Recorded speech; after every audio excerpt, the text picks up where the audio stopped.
What is up, YouTube? Welcome back to Ace Attorney and the Blue Badger and also the Blue Badger and also the Blue Badger and also the Blue Badger. This is your favorite case of the first game despite the Blue Badger.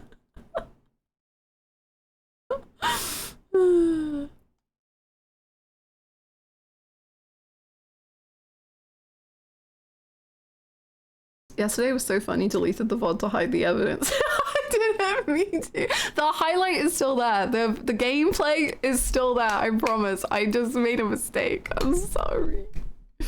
I didn't mean to.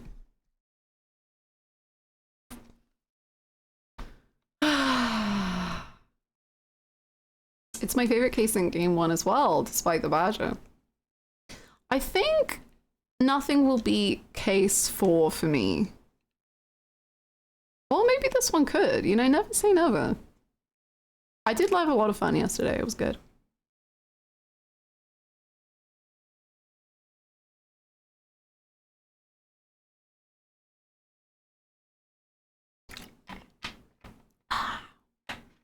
Almost Christmas means it wasn't Christmas.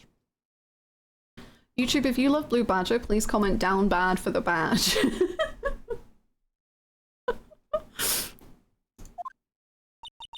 I'm so sorry, Mr. Wright. I'm sorry for what my sister said.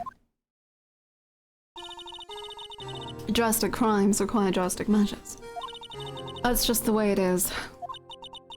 We did what we had to, in order for him to get the verdict he deserved. I didn't know. I never knew that the SL9 incident was just another name for the Joe Dark killings. Sounds like everyone's heard about these killings but me. Lana wanted Dark convicted so badly. That's why she used me. That's why she used what happened to me. What do you mean, what happened to you? It's all there in the file. Joe Dark's last victim was Prosecutor Neil Marshall. When he murdered Officer Marshall's brother, he left behind an incriminating piece of evidence. But what did you have to do with those killings, Emma? On the night Prosecutor Neil Marshall was murdered, Joe Dark tried to kill me. What? He tried to kill you? Officer Marshall's brother, Neil, was only trying to save me. So that means you... Yes. I was a witness in the Joe Dark trial. I didn't see that one coming. You read it. You read it. I think you knew this. It's fine, honey. It happened 2 years ago. It was rain about this time of year too. There was a terrible thunderstorm that day. Unusual for the season. He forgot. I was alone in my sister's office. We were planning to eat dinner together once she finished her work. Then suddenly, this terrifying man came bursting into the office. Joe Dark.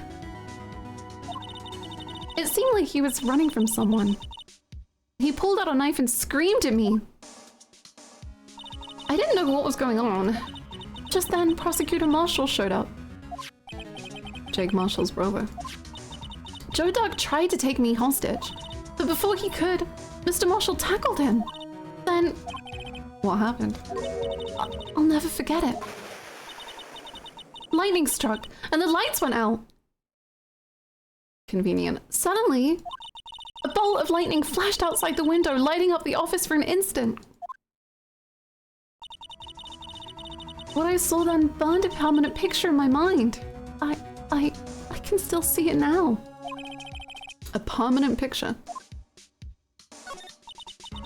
I don't remember the moment when Dark stabbed Mr. Marshall. So you weren't able to testify about that. No, I was only asked about when I was attacked. That must be why she made up the crime. Made it up? You mean provided bogus evidence? The prosecutor's office wanted that guilty verdict so badly. Lana forged the evidence and Mr. Edgeworth used it. Edgeworth? Yes, but I'm sure he didn't know anything about it. He couldn't have known he was being given false evidence. Even so, that's when it all started. The rumors about Mr. Edgeworth, I mean. But didn't they say that Lana started those rumors? That's kind of crazy, girl. But why would she do that? I mean, it's all my fault. Phoenix, you knew this. He doesn't know anything. It's his first day on Earth. Please. If I could have just testified properly, none of this would have happened. So it's true. Even though he may not have known it, Edgeworth really was involved in falsifying evidence. After that case ended, Lana was never the same. She became cold, like she is today. She must not have been able to face up to what she did, especially not to Emma. What did you see in the instant that crime occurred?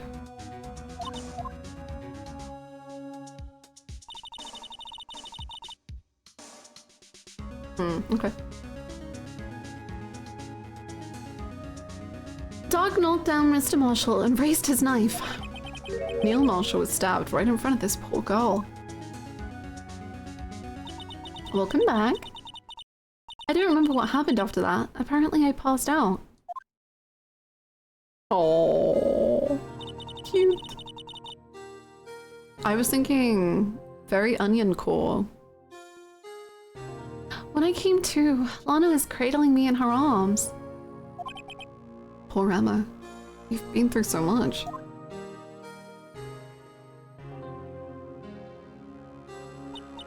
Stream having issues? I've not dropped any frames on my end. I don't know if Twitch is freaking out. Hopefully not. I'm good, not on my end, okay. Might be cheeky refresh. Oh my god, look at her boots! I couldn't bring myself to testify about that instant. I think it's not the Lana started the rumors, it's more the rumors lead back to Lana. Unfortunately, that trickles down to Edgeworth. Oh, is that what that meant? I thought they were saying earlier that the rumors came from Lana, like that she was like not happy with Edgeworth. Oh. So Lana's been, the rumors been about Lana and then, okay. Cool. I tried, but the words just wouldn't come out. I drew a picture, but it wasn't any good. 2 years ago. You must have been 14. That's understandable.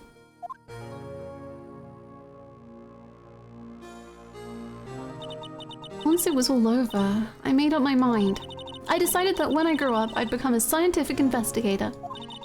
I want to be able to fight crime with my testimonies and find the evidence to make an airtight case. That way, Lana would never have to forge any. I see. I think I'm finally starting to understand what makes Emma tick. But there's still something that bothers me about that crime. There's something that's puzzling me, Emma. What is it? You said that you were in Lana's office at that time, right? That's right. Why then would a serial killer come running in there? Not only that, but he was being chased by a prosecutor. Oh, there's no mystery there. Joe Dog had been taken in for questioning that day.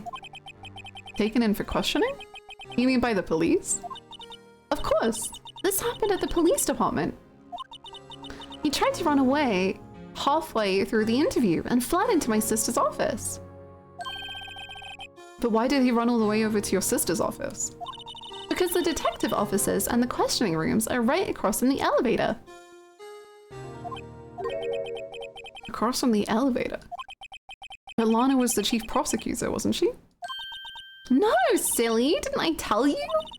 2 years ago, Lana was a detective. She was the best in the entire force. What? That's news to me. After the Joe Dart case, she was transferred to the prosecutor's office and made chief prosecutor. Bonnie used to be a detective. I'd better have another talk with her. Okay, we can do that.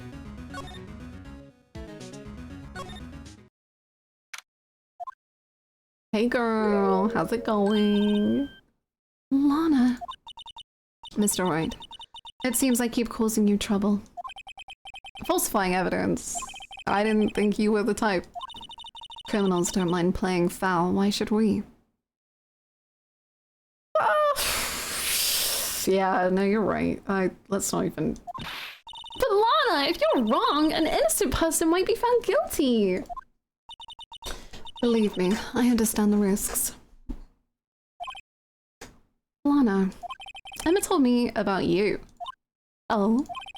About how you were a detective 2 years ago. 2 years ago? And how the SL9 incident was the reason for your transfer to the prosecutor's office. That's right. Could you fill me in on the details, especially about that unusual change of jobs? This is all one big cover-up. This is all one big police disaster catastrophe that they've been covering up, and they're trying to pin on Edgeworth, and they have no clue what they're doing, and they're just Gan was like, get Lana at chief prosecutor, I'll be chief police, she'll be chief prosecutor. That means we have complete control over both sections, and then we can do what we want. We don't have to answer to anybody. But my name's Phoenix Wright, and you'll answer to me. Sorry. I suppose you have a right to know, Mr. Wright.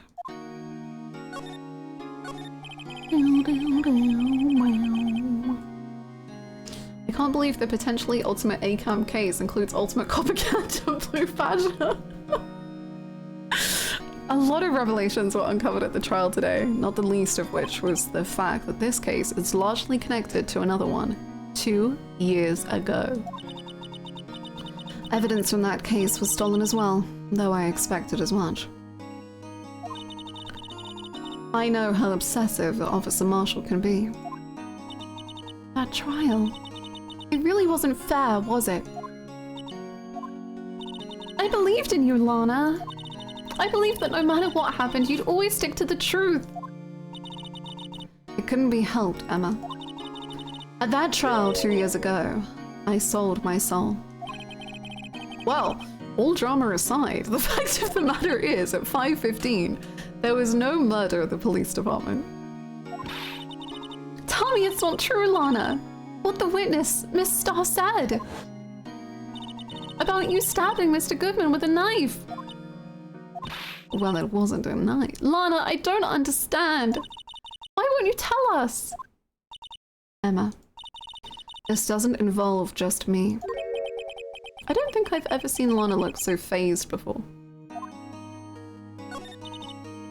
It's true, I was a member of the police force 2 years ago. She was amazing! Damn, okay. Team Aura, what the hell? They look great. They still talk about all the cases she and Chief Gant cracked together. Chief Gant? He was the deputy chief of police back then, but he still worked the crime scenes. Damon Gant. He was everything I aspired to be. They were the best team ever. They solved crimes before the reports could even be filed. Emma really idolizes her big sister.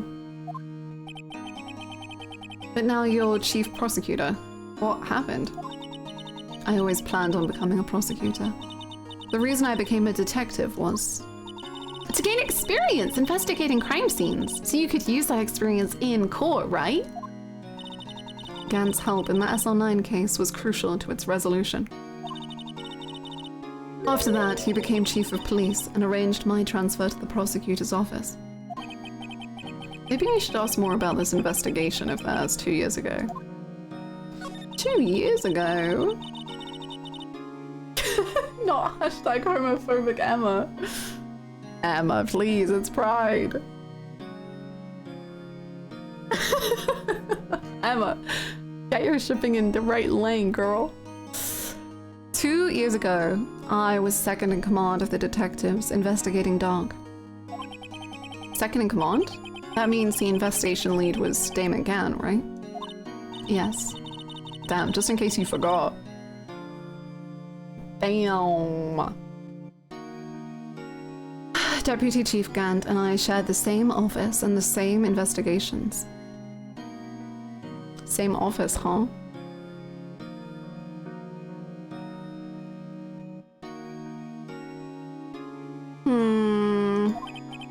They even had the same office. We led a team of the best detectives on the force. Detective Goodman, whose case it was, Jake Marshall, and Angel Starr. It was the first time Marshall worked with his brother. He was quite gung-ho. Without a doubt, Joe Dark was the serial killer. We asked him to come in for questioning. We were desperate for evidence. That was when his final murder took place.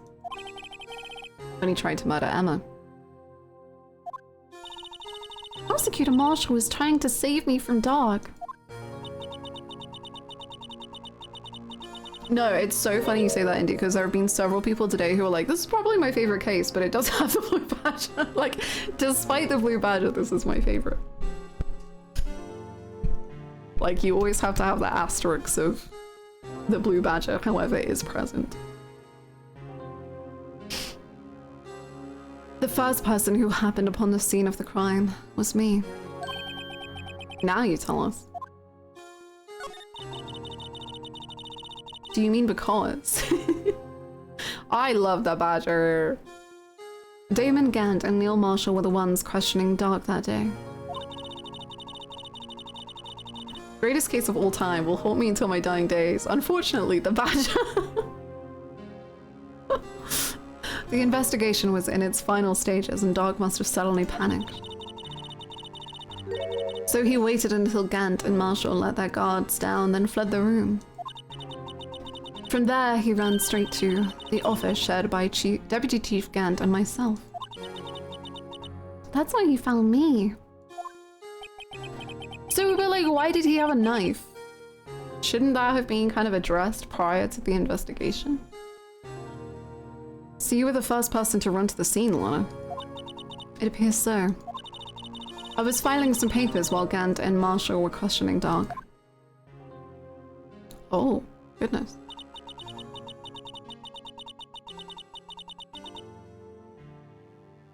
This doesn't make any sense! So, Emma supposedly remembered a shot in her mind of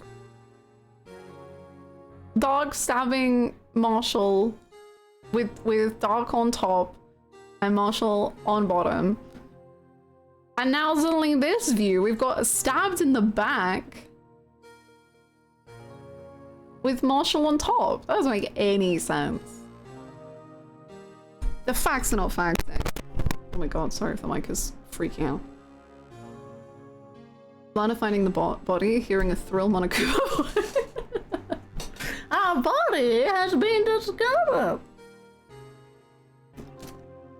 Thank you so much, Toonami. I hope you're having a good day. When I returned to my office, I saw 3 bodies on the floor and smelled blood. 3 bodies? Prosecutor Marshall, the victim, Emma who had passed out, and the suspect, Joe Dark. During the struggle, it seems Mr. Marshall struck a final blow before he died. Joe Dark had incurred a minor concussion and lay unconscious. What did you do? To be honest, I panicked. This is such a cute picture. I picked up Emma, carried her out of the room, and just held her. I can't blame her after all her sister must have gone through. After that, I placed Dark under immediate arrest. Let me get this straight. Straight? You were all involved in the SL9 incident. That's right. Quite a coincidence. I don't buy it.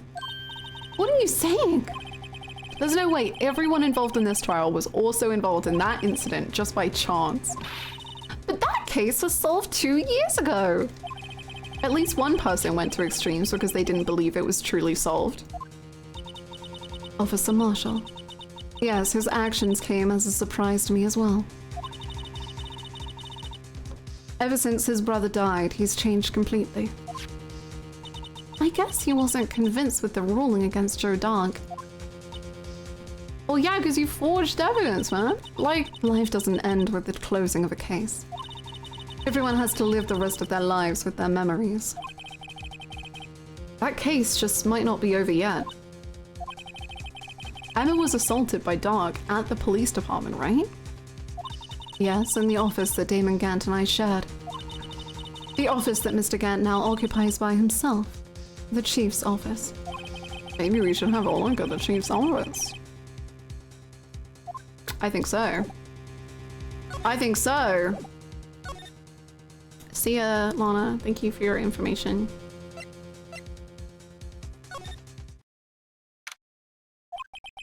I don't see Detective Gumshoe anywhere.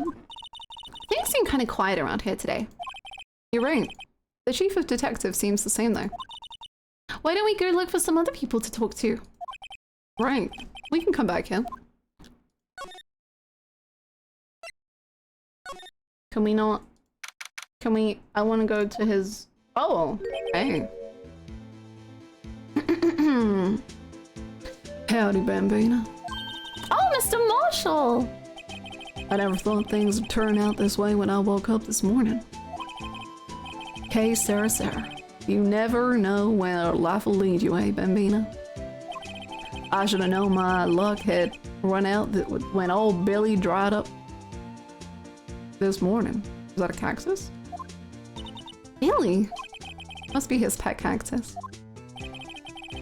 That's quite a challenge to dry up a cactus. Okay, say, where are you headed? Just over to the prosecutor's office for a little interrogation. It's a voluntary appearance, but we all know I won't be coming back. Sorry, but you can't go in the evidence room today, partner.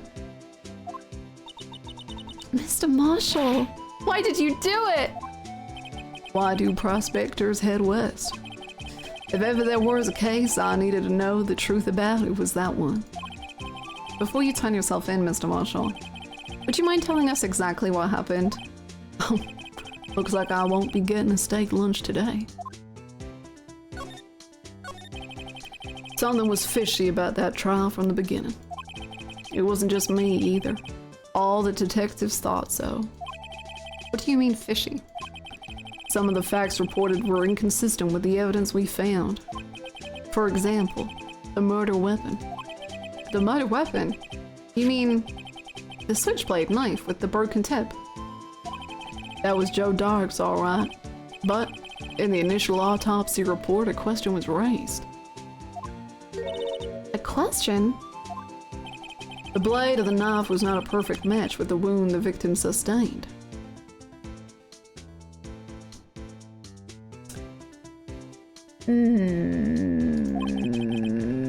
What does that mean? It means there is a good chance that knife was not the murder weapon. I feel like there was like a in the dark, because it was all dark, right? Because the power went out, and Emma didn't see it because she passed out. I think Emma thought she saw Doc going to kill Marshall. But what actually happened after she passed out was there was like a panic, or like Lana came in the room before Marshall was dead. And then perhaps in like the scuffle, I think Lana might have killed Marshall, but like we'll feel sad about it. Like she didn't do it evilly, like it was in whoopsie daisy. And then they felt, and then Gant was like, oh my god, babe, like I've got the best idea ever. You go be chief prosecutor, I'll become chief police. Then we'll frame Dog, you'll get away with it. And then in 2 years from now, we'll pin it on this new up and comer Edgeworth. He pisses me the hell off. and then we'll kill Goodman because he's kind of annoying us, and then and then we'll blame it on Edgeworth, and then boom. And Lana was like, yeah, I guess so. I guess that's what I gotta do.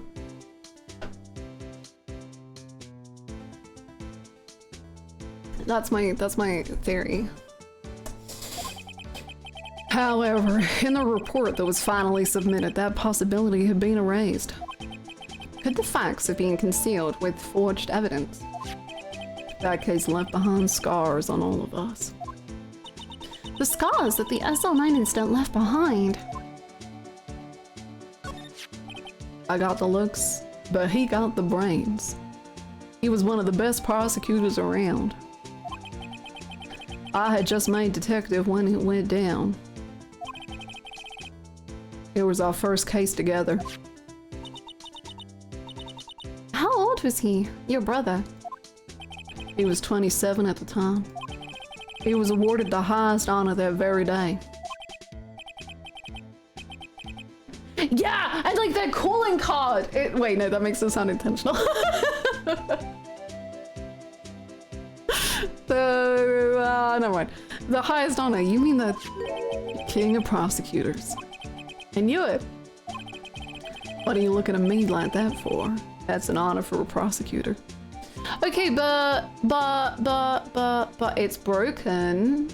That means something. What if the missing slice of the shield is what stabbed Marshall? I don't know. Okay. Mr. Marshall must have really been close with his brother. The day the SL9 incident took place, that wasn't the same day as... That's right. It was the day of the evidence transferal. Are you cooking or are you cooking? There could be a slight burning, but I keep putting in ingredients. Interesting.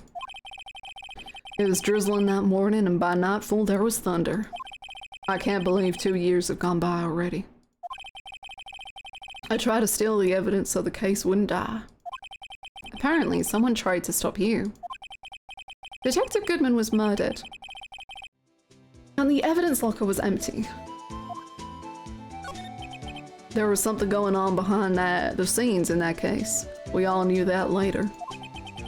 Every detective involved in that investigation, save one, was taken care of.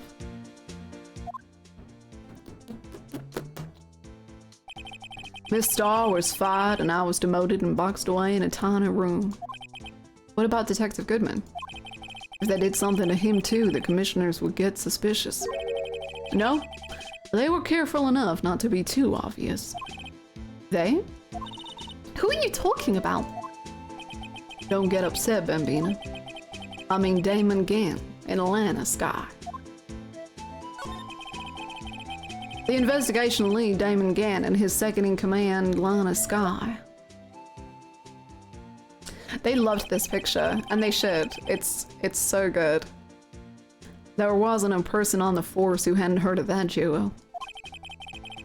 That case was the biggest step in both of their careers.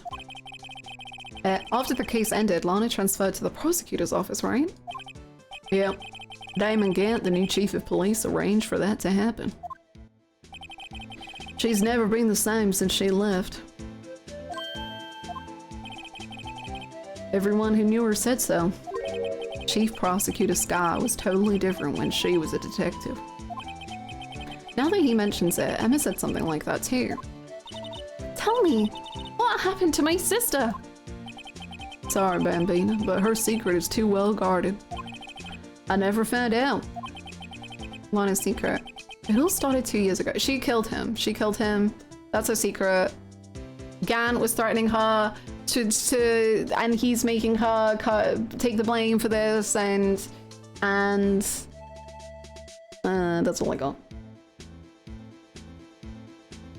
Hi KTD, how's it going? Thank you. So there you have it. That's my story. Did you enjoy it, partner? It was certainly enlightening. There's one thing for sure I found out in court today. That boy, Edgeworth, isn't my enemy. he was the one who used falsified evidence to get a guilty verdict. But someone else was the one who gave him that evidence and planned everything. He was just a puppet. That someone is Damon Gant. Don't believe me? Well, I don't blame you. I won't even be a patrolman after today. Oh! Too bad I won't be around to work with you.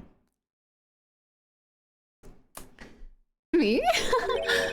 When you become a real— oh. Am I? Adios, Bambina.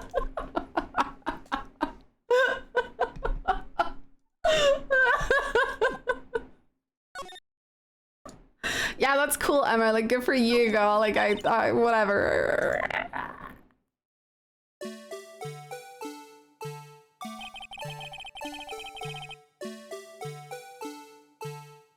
Bring the beat in. Can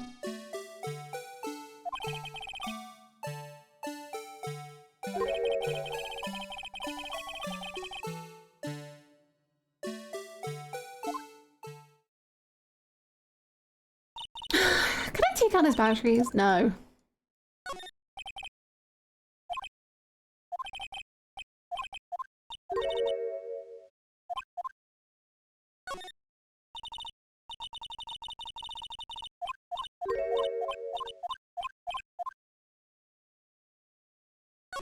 I need the animator to do this for one of the OPs.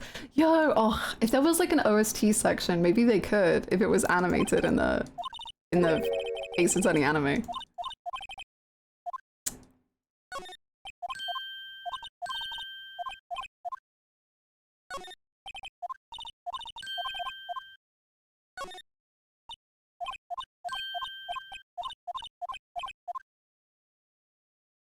I think that's it. Okay. So we can't get to his— oh wait, but his office— I don't remember where his office is. No one's even here today. No one's here today, not even Mr. Everyone's probably busy looking into what exactly went down in the evidence room. That must be where the detectives are. But what we proved in court today was on the day of the crime, no one was murdered in the evidence room. Yeah, I thought we were finally making some headway in our case. But instead it looks like we just ended up making Lana look even more guilty. Hang in there, Lana. I've got to find all the answers by tomorrow. I don't know if there'll be anything new. I don't think so. Okay.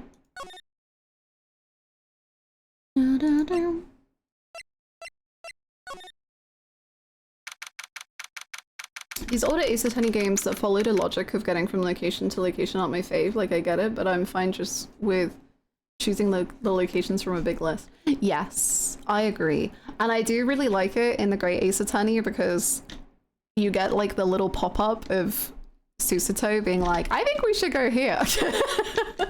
We haven't checked this place out yet. And I'm like, wow, that's so cool. Thanks for that, because I don't know anything.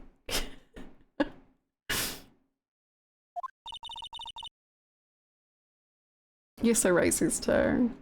Great Ace Attorney mention of the day. Whoopsies. The small immersion of going place to place is neat, but not worth the navigational headache in bigger cases. Yeah, exactly. P3, but make it Great Ace Attorney. Whoopsie. Mr. Edgeworth isn't here. Maybe he's being questioned by an inquiry committee? He took a real beating in court today. Yeah, with Lana admitting to falsifying evidence 2 years ago. I guess we'll just have to come back later. Where have we been?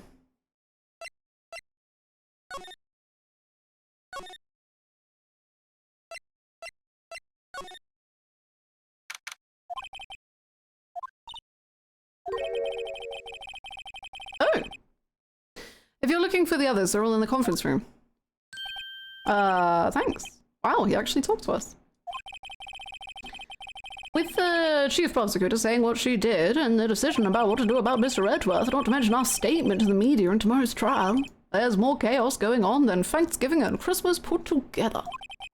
I think festive is the word usually used for those. What? Sir, we'd like to have a look around Chief Gan's office. Just use the connecting hallway to the other building and take the elevator to the top floor. Really? You mean it's okay for us to go in there? I mean, we aren't police officers or anything. Hey, you're right. You can't go in there. It's off limits. Now I see why Detective Gumshoe gets his unique charm. Well, what are we waiting for? Let's head to the chief's office. Great. Bruh. Why do you need all that going on? What the hell? Why not? True. Sure. Oh, peek! Peek! Whoa. Where am I? Wow, wait, it looks like a... Okay, I don't know, this is Great Ace Attorney spoilers. It's a Great Ace Attorney location spoiler. So, just mute for like... 5 seconds. This looks like it has the exact same, like, layout as Van Zieks' office. No, like, it has... He had a window here where his desk was, and then he had his big picture here. It looks like the same layout.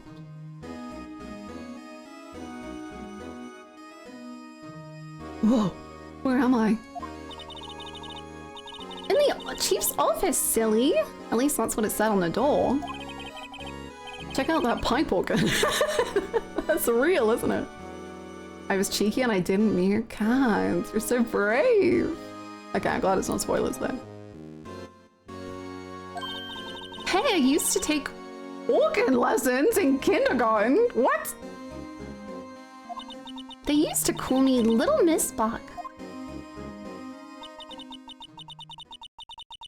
There are so many things. I'm not really talking massively about the Great Ace Attorney vibes I'm picking up, but yes, there are a lot of vibes that I won't say because they're too spoilery, but I could never remember where C was.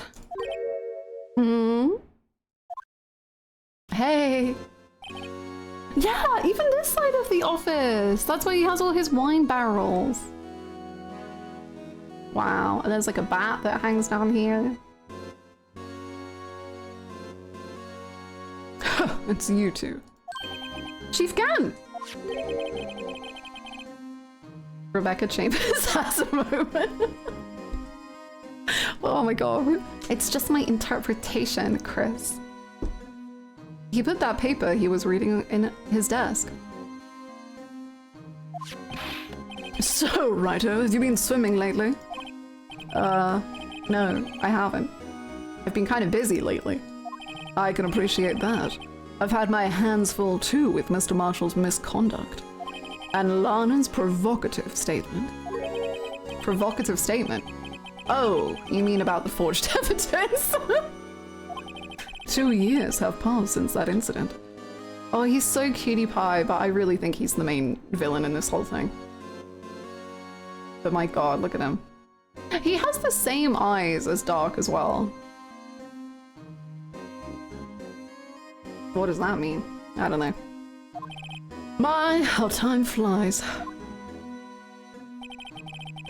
See that big picture on the wall over there?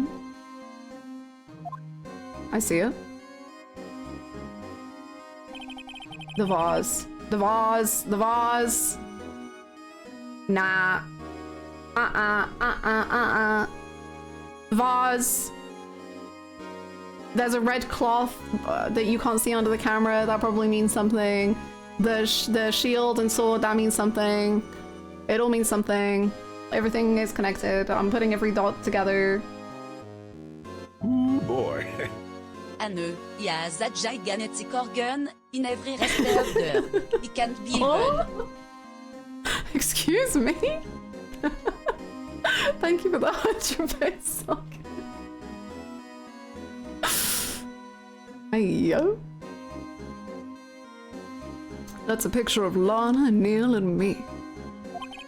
So this is Mr. Marshall's brother, Prosecutor Neil Marshall. A big heart. Oh, he does have a seashell beard.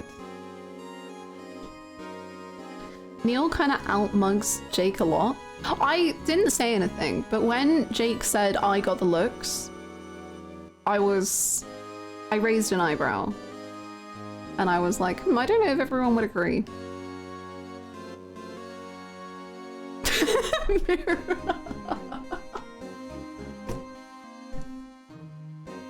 lot of quotes today. A lot of quotes today.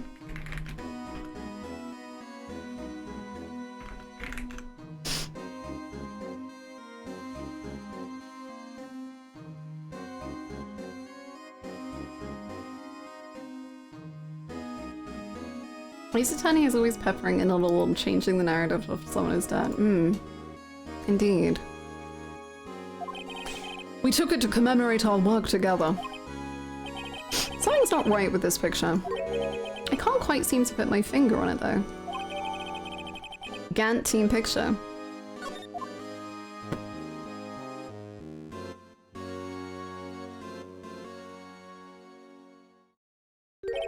Anyway, I'd like to reminisce all day, but there are matters that need my attention. Huge Damon Gann, right? That's it. That's exactly what Mira meant. I'm going to log up here, so let's go out together. Why don't you want us in here? Oh, but this office, it was a crime scene 2 years ago, wasn't it? That case has long since been over. There's no need to investigate it anymore. All the same, we'd still like to have a look around. Perhaps you didn't hear me. I've said there's no need to investigate it anymore. Now hurry up and get out. I have a meeting to attend. He's scary, man. Looks like we weren't welcome. It seems that case isn't over with yet after all. What do you mean? Chief Gantt denied our request to search the crime scene. That means there must be a reason he doesn't want us looking around in there. You mean like a clue? There's got to be a way we can get inside the chief's office. Lockpicking. Top 5 zaddies in gaming in addition to Gantt. Okay, can I be told the explicit definition of zaddy? It's like like a daddy but older, right? Like with grey hair. Specifically?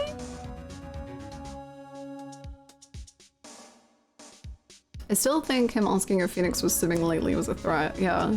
He's like, I'm gonna drown you. Paulie? Yeah, no, actually though.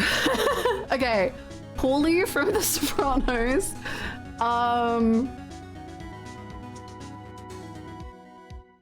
Ace from 999. Adachi from Yakuza.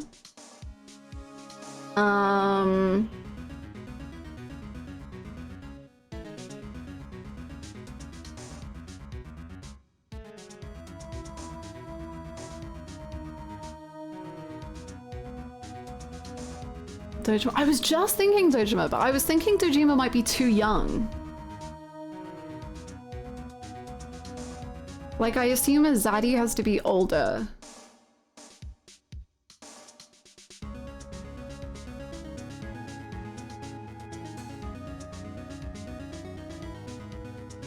Emmett Selk? I don't know if I count him as a zaddy, but so Sejima! You're so right. You're so right with that one. So Sejima. Barry. I wanted to yell at you. No. Well, I'm glad you agree. I'm sorry for Twitch ate the resub. What the hell? Sojiro from P5. That's a good one too. The dad from Twilight. Charlie or Carlisle. Because yeah, to both of them, I guess. Colin's my zaddy.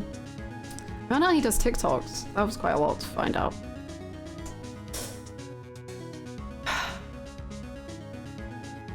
Kiryu. Kiryu gets Zaddy, that's for sure. Yeah, no, I agree with that.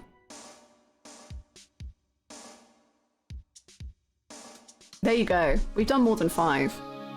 Hannah pretending not to know what a Zaddy is. I only know what Zaddy is because I remember there was like a time where people were calling Jeff Goldblum Zaddy. So that's purely what I based it off.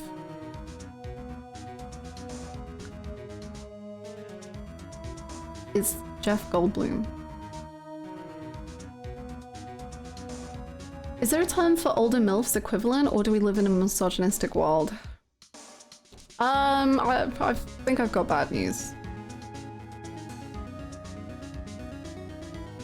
Is Jiraiya Zaddy? Yes! Yes! Yes.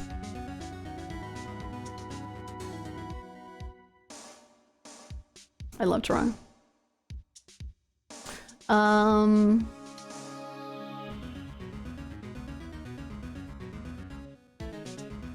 I don't know, I'm thinking of more. I think we've got a lot of answers. Now if we were naming problematic blondes and said Hannah would still be going to I don't know a single problematic blonde. Anyway. Where's you now?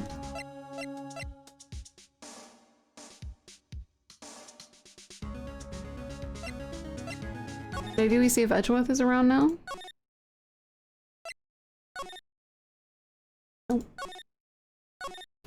Oh.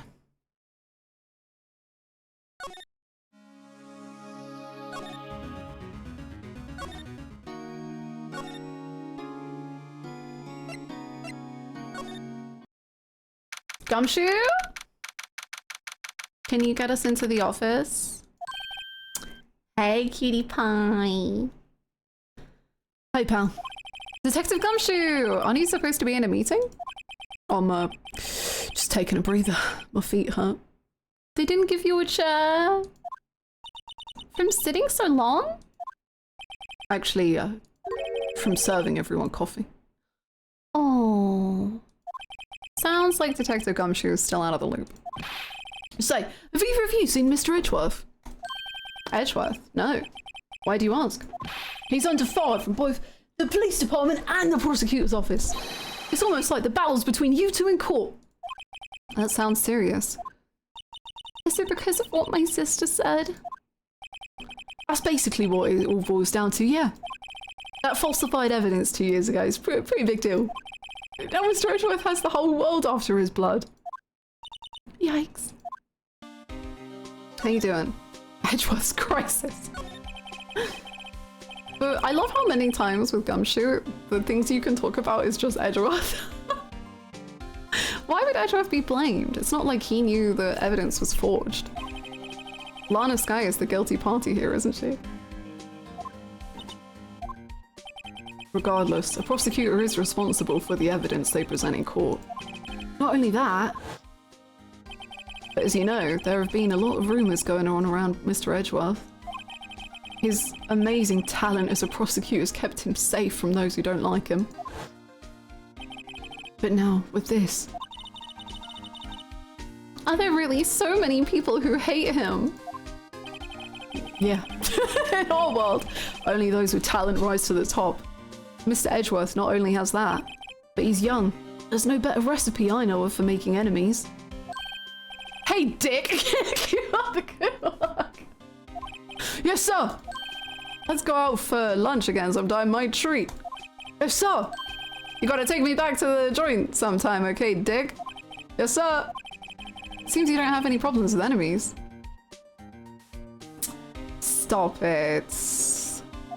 Yeah, well, I'm careful not to stick out. Anyway, I'm a bit worried about him. Under all this pressure, I'm afraid of Mr. Edgeworth just might crack. Oh, stop! Stop. They're so cute. Actually, I took a look at the file earlier while the coffee was brewing. He seems genuinely concerned for Edgeworth. I think he loves him. I don't think I knew. I don't know. Maybe those who have watched the VODs more recently would know. I don't think I was as tapped into the Gumshoe Edgeworth as I am now. But now they mean a lot to me. Good morning, Joker. I hope you're well. Good.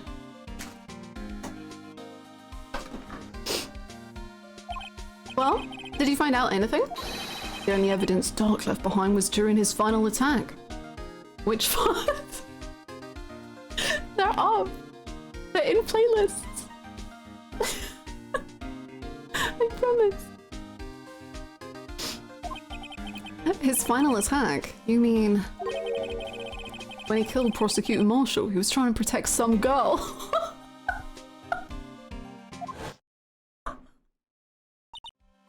Me. It seems Detective Gumshoe never realized Emma was the girl. That's when he left the most incriminating evidence of all. I only saw the Christmas VODs. If you look in the playlist, I think older ones are there too. I think. Your Honor, Hannah is concealing evidence. That's when he left the most incriminating evidence of all. Well, what was it? Oh, let's see. I think it has something to do with the murder weapon. Oh, I forget. Look, it's all written somewhere in here, okay? His powers of recollection never fail to impress. Maybe we should show him the murder weapon. It might jog his memory. Okay.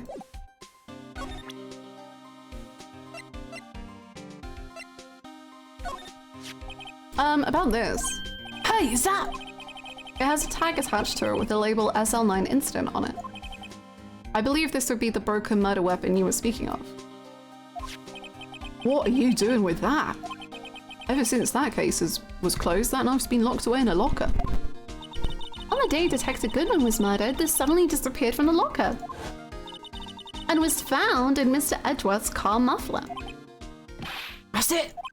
Now I remember what that incriminating piece of evidence was. When you showed me that knife, it all came back to me. Well, what is it, Detective? Quick, before you forget again!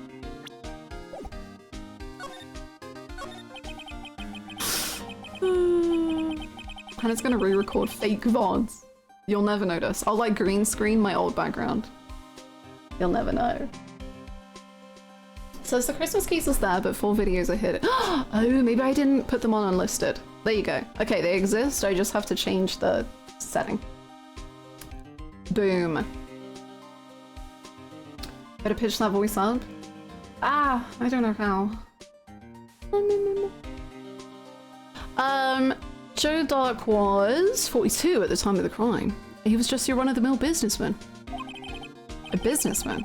What made him take to serial killing? One day on his home, way from home, one day on his way home from work, he hit someone with his car. And it was a snail. And you'll never believe the ramifications that had.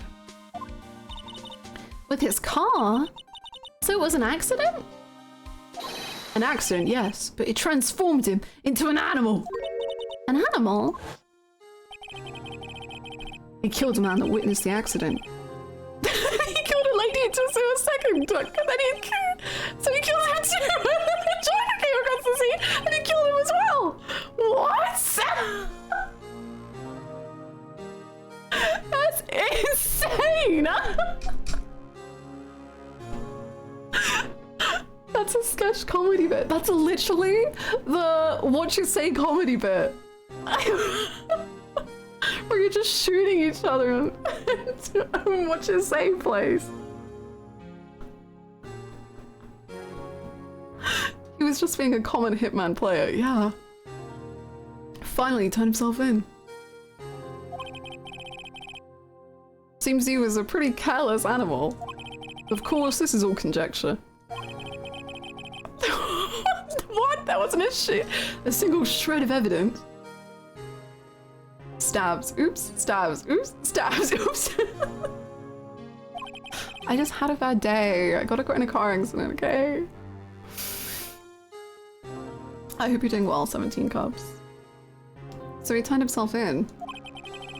Yes, but in the middle of the questioning, he fled and murdered his final victim. So it wasn't a serial killing, it was a massive murder, and then there was nothing serial about it.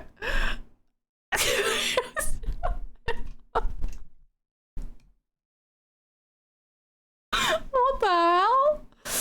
Oh my god. I think that's called spree killing. Yeah. Everyone should watch Spree, by the way. It's the best movie ever. It's so good. Okay, it's not the best movie ever, but it's so good. Prosecutor Marshall. That crime was witnessed by someone too, but luckily Doc was arrested on the spot. Okay, they made this crime seem so intense, and now I'm kind of like, man, everyone's a bit dramatic about this.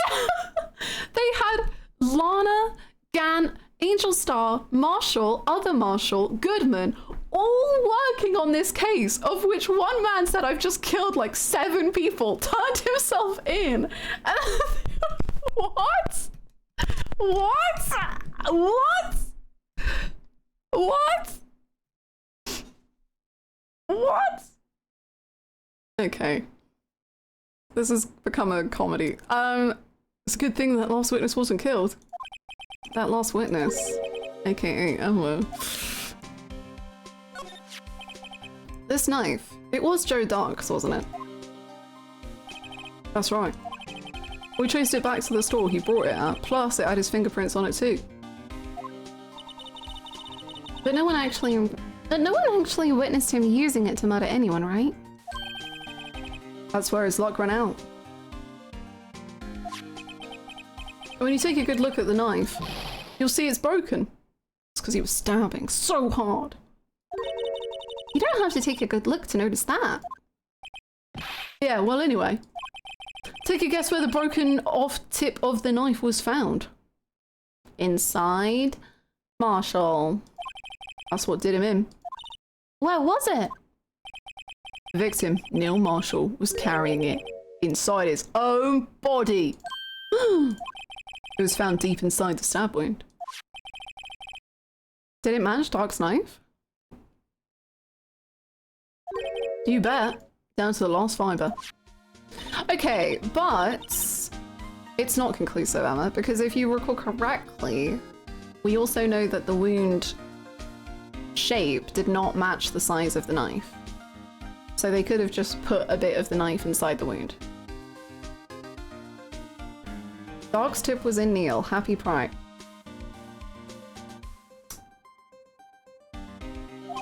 Neil's autopsy report. Stabbed in the back, died from punctured heart and lung, and knife tip was in the wound. I like thinking that it took place over like a month, just so it flows better. Yeah, maybe it's just the way that Gumshoe told the story made it sound like it happened in like 10 minutes. But maybe it was like a whole thing. That does work better. I'm gonna believe that it's just that Gumshoe recounted it in a slightly confusing way. Okay. That's better. Switchblade knife updated. After his first kill, he realized he had a combo bar. It's way funnier if it was 10 minutes though. That's what it sounded like. That was why I was like, wait, this is nonsense. This is chaotic as hell. Well, there you have it in a nutshell. That's all I know. Can I ask you one more thing? What is it? If it's money you need, you should ask Chief Gant.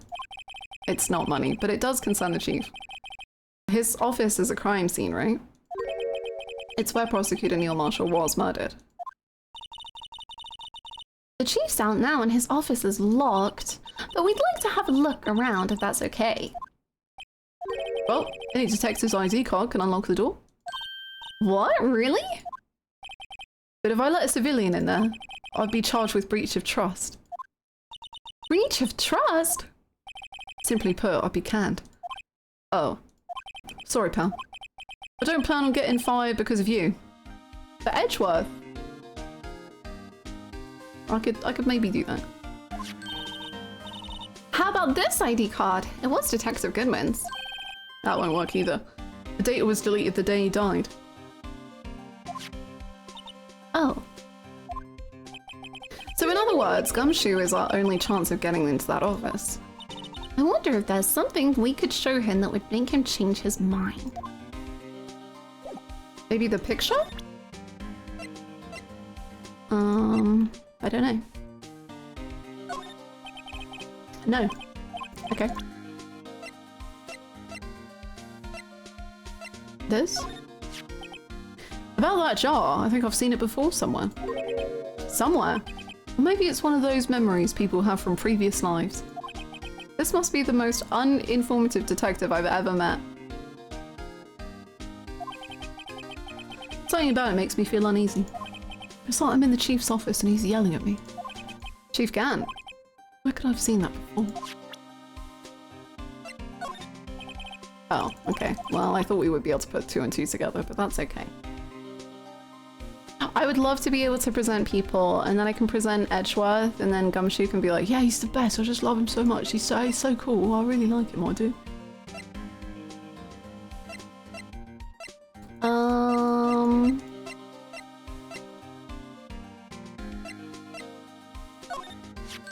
Hey, that's it! That's the King of Prosecutors Award.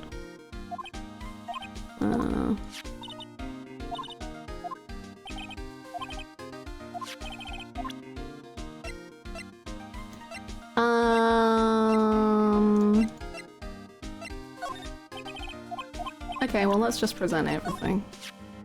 I've been setting up on those files. There's nothing wrong with Mr. Edgeworth's presentation. To think people are accusing him of injustice. I, for one, ain't buying it, pal.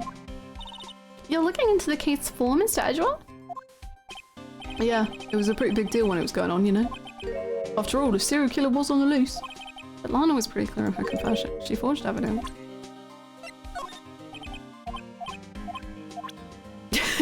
Cocky. You know Officer Marshall? Of course I do. He was like a mentor to me. Aww. When I first started out, he even gave me a small cactus. Really? He said, Dick, she'll listen to all your troubles. Note to self, Detective Gumshoe talks to a cactus. Hard to believe he's just a patrolman now. Someone ought to trade places with him. What? Why are you looking at me like that? A serial killer was on the loose for 10 minutes. It was a disaster. It was terrifying. Do you know anything about this?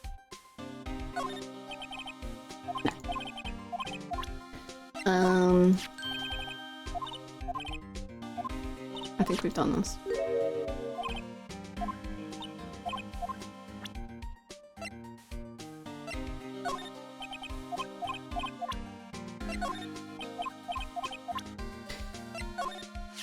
Hey, that powder is used for detecting fingerprints. Yeah. He did what? Well, I was found. Are you okay? Quick, run! Achoo!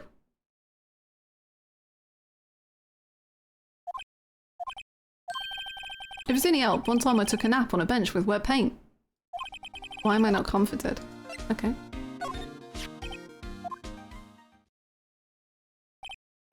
Yes, there's only one number left to investigate. At 4:20 p.m, the victim, Detective Goodman, must have entered the evidence room along with someone else.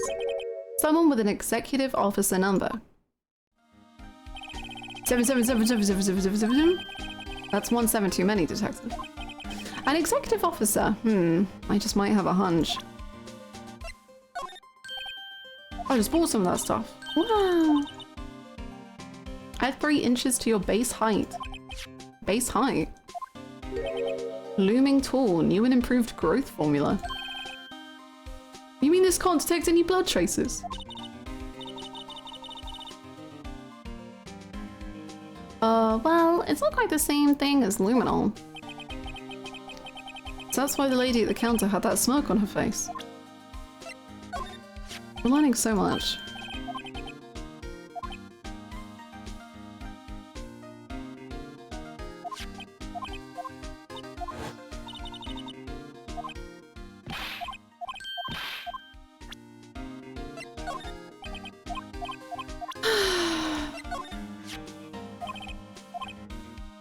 That Miss Star is quite a little lady. I remember it was winter, I was 16.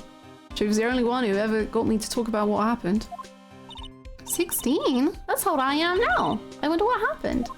I wonder if Detective Gumshoe wore a trench coat in high school too. What? Law drop? With so little law.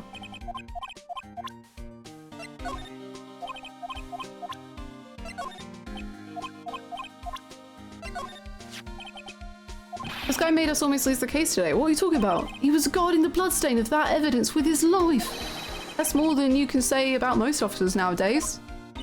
It would have saved us a lot of trouble if he hadn't guarded it so well. I have to admit, he's right though. Thanks to the Blue Badger, we were able to prove another possibility today. The possibility that another murder took place prior to 5:15 p.m. Found in Mr. Edgeworth's car. Stabbed with Mr. Edgeworth's knife, huh? What would drive Chief Prosecutor Sky to do such a thing?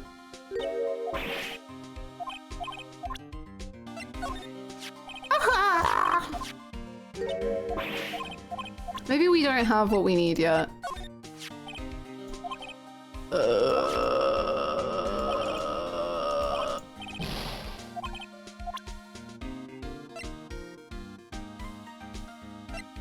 This is what we get for doing well at the guessing games. It's a disaster.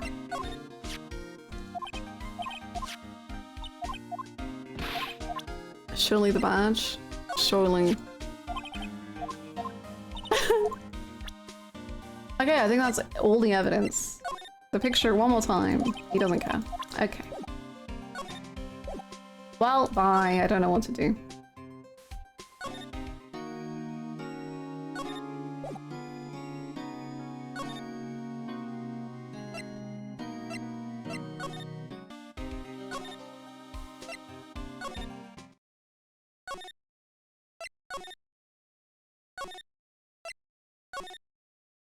Oh, Edgeworth's here. Edgeworth, can you call Gumshoe and be like, yeah, give him the thing he needs? Just play it, I don't know. I wonder if Edgeworth is back yet. There he is! He looks like he's writing something. Oh my god, hi cutie. What are you doing here? What's that? What's that, Edgeworth? He sure was quick to throw that paper on the floor. Tough day in court, huh? I've had to live with the past 2 years. I've had to live the past 2 years with rumors flying around. What's another allegation to me? Cheer up, Mr. Edgeworth. I'm rooting for you. That's Edgeworth for you. Always trying to hide his real feeling. Damn. So what do you want? Unlike some people, I don't have all day. You're so cutie patootie. You're so cutie patootie. Talk to me, baby girl. What's up? There's no excuse for what I've done. 2 years ago, I used false evidence to obtain a guilty verdict. I love his angry face. Me too. I think it's like my third favorite face. My first is when he goes, and then my second is where he goes, when he's like, after he tells you off and he's like, and he's all smug about it. And then I think it's angry face. That's what it all breaks down to, and nothing I do can erase that fact. I do like his new sprite, which is like his like weird.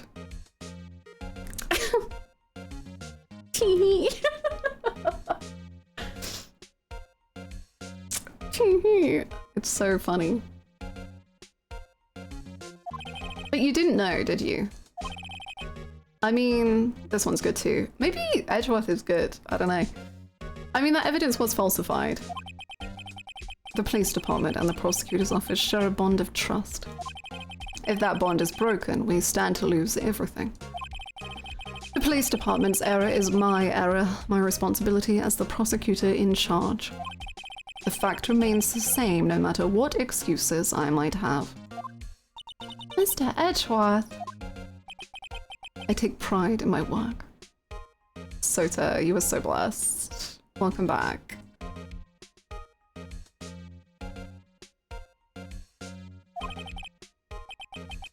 So, tell me why. Why has it all come to this? Even Edgeworth can't keep this kind of emotion bottled up. His walls, they're crumbling down. Are you up for the trial tomorrow? This one, oh my god.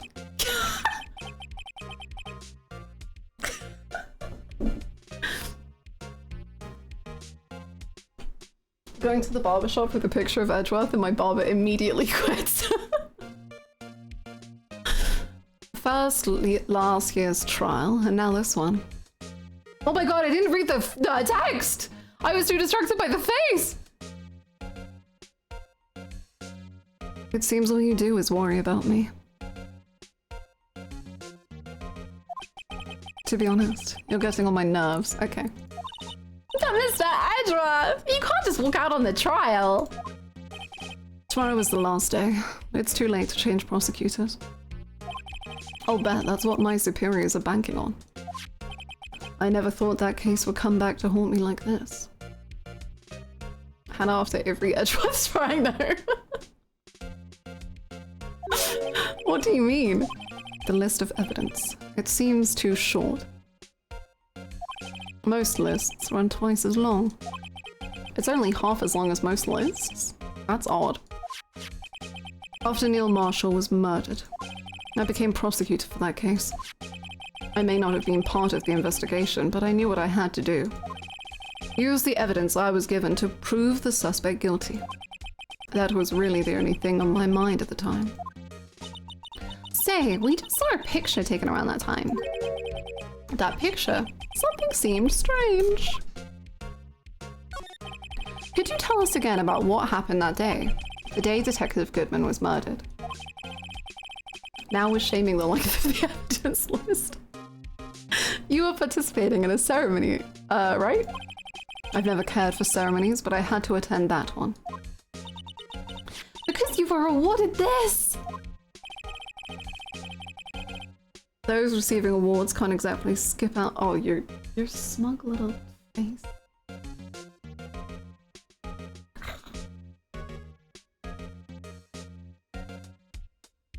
I guess I'm just too good at my job. What a bother. I finished up at the office in the morning, then drove over to the police department. You finished up at the office? Yes. Just odds and ends. Clerical stuff. I didn't plan on returning to the office that day. That is. Until I was asked to take something back. Take something back? This. Oh yeah, Chief Gunn asked. Yeah, Chief Gunn is scheming to frame Edgeworth. It's all coming together. Chief Gunn asked you to hold on to that, didn't he? I always took this face as something like smiling with a tear. The new one? Yeah, I think he looks too like smug and like for me to see it like that, but I get some of the things he says with it do have that mood or tone to them, I think, yeah. It's a little cheeky. Yeah, it's got too much like smug cheekiness for me to read it as like but I see the vibes. I see it. Yes, it was a piece of evidence in a case that was closed half a year ago. Half a year ago? He asked me to bring it back to the prosecutor's office. It always came off as a little wistful to me. I think the text, like, is often the, like, sadder wistfulness. And then his face is, like, the smug mask. Like, when he's like, ugh, Phoenix, like, you're worrying about me. And it's like, he's kind of smug and, like, trying to keep up a wall. But then the text is kind of, has a bit more honesty to it. That's the story we heard yesterday. So you came back here to the prosecutor's office because the chief asked you to. That's right.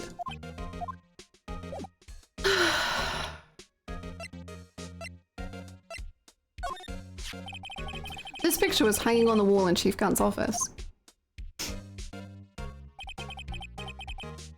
Prosecutor Neil Marshall. He had just started making a name for himself. Looks like this was taken when he received the King of Prosecutors trophy.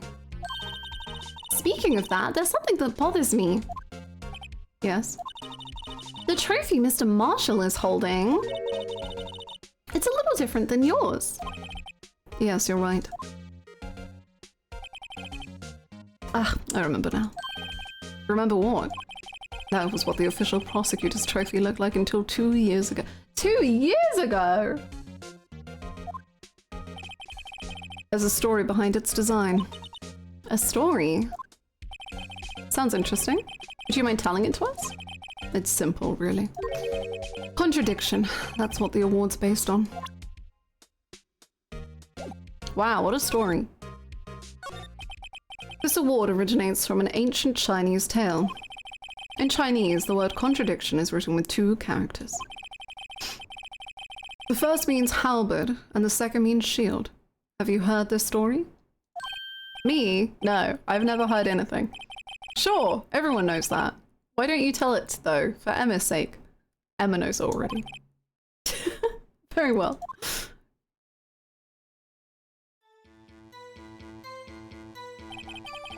Long ago, in the kingdom of Chu, there was an arms merchant. One day, he presented the king with 2 items.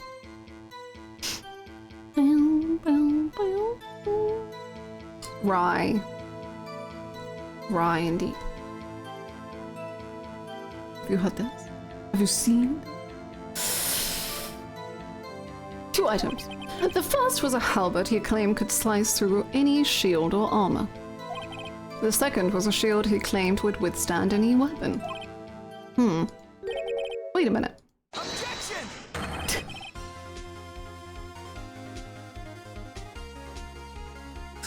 Emma, please leave the room. These 2 need a moment to just sort out whatever these feelings are, because my god. Those claims contradict each other! That's the fucking story, right? Very perceptive. But then again, you've heard this story before, right? Anyway, as you mentioned, the very descriptions of these items discredit them both. When the king pointed this out, the merchant was left speechless. And thus the Chinese word for contradiction was born.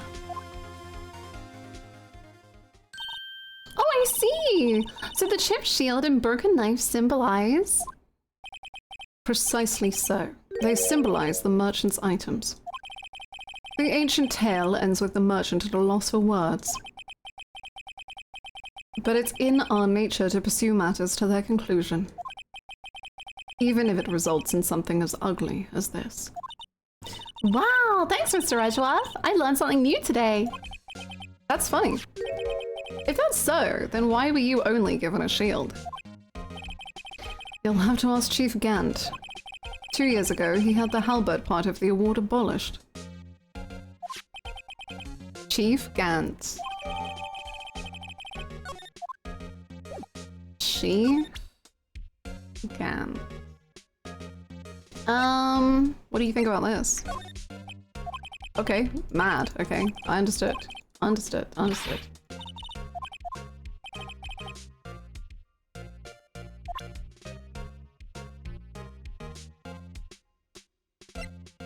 Ugh, they would.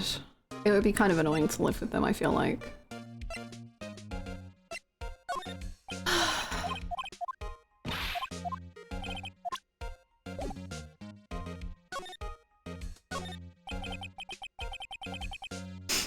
I wonder what he was writing before. Come on, Mr. Wright. Let's take a look. Are you crazy? Edgeworth is sitting right there. Just get under the desk, Phoenix. Just distract him. I'll check it out. Hey, Edgeworth. Is that Detective Gumshoe out the window there? No! He's falling to the ground! Hold on. First, let me see what this girl's doing crawling around my feet. He didn't even look. Gumshoe just died. What? Letter of... You better not be resigning. What would I even do? If you're having trouble reading, I'll read it for you. It says letter of resignation. Resignation? Edgeworth, you don't mean... I'm tired, right? Oh. I feel as if something inside me has died.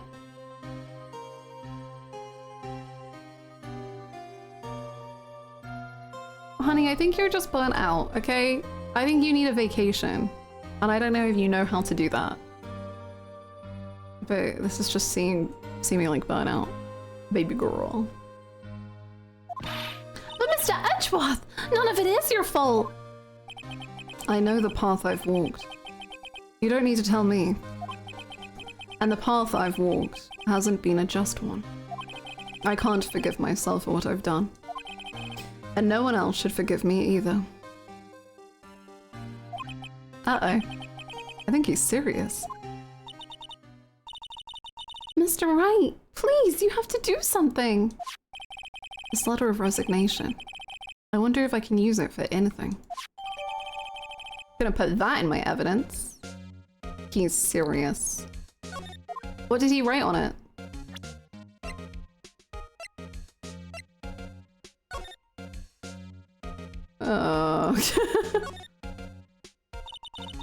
Due to recent events, I hereby announce my resignation as public prosecutor. You really wrote a resignation letter. Wow! Even when resigning, Mr. Edgeworth is cool and concise. Still, it wasn't his fault. Someone has to be held responsible. That's how it works in the grown-up world. That's how it is in the grown-up world. Yeah, but that responsibility means nothing if he just quits. Well, not everyone sees it that way. To truly take responsibility, you should have to work the rest of your life for no pay! That's one tough grown-up world there.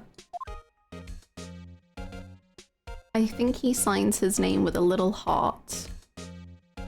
It's just a little blood. He wrote a resignation sentence. That's being cool and concise. I remember one time when I wrote my resignation for a job, I like felt like I couldn't just say like a one sentence email. So I really dressed it up and was like, it's so lovely working with you all.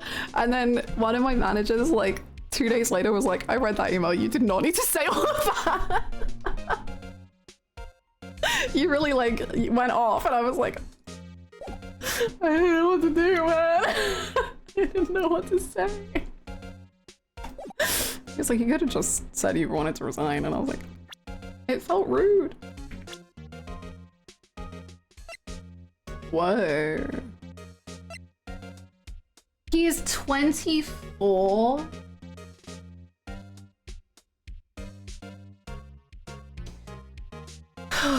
Dear Lord. We don't need to think about that. I think I won't.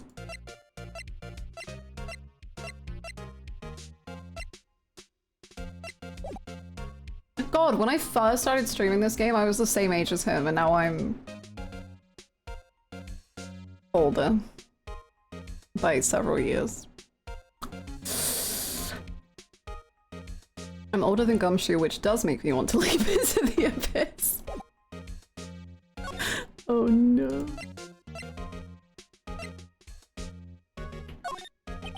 They say where there's smoke, there's fire. Apparently, I was so caught up in the smoke, I lost sight of the truth. Edgeworth. The others are right. I have no right to serve as a prosecutor.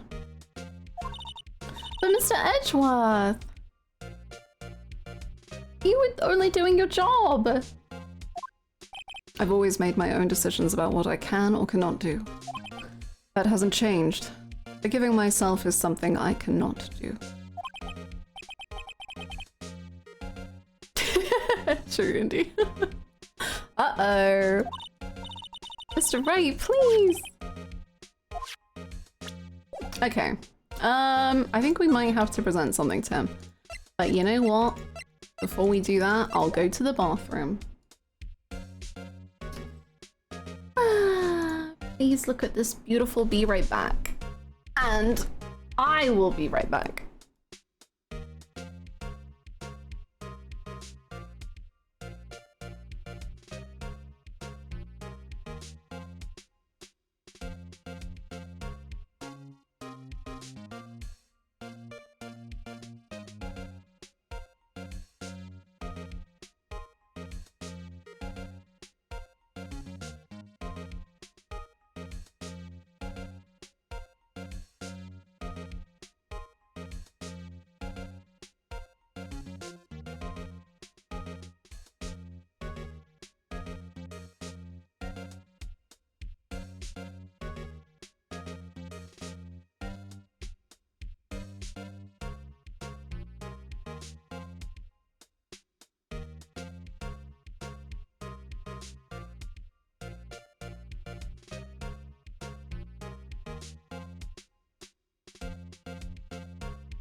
Hello. Our turn.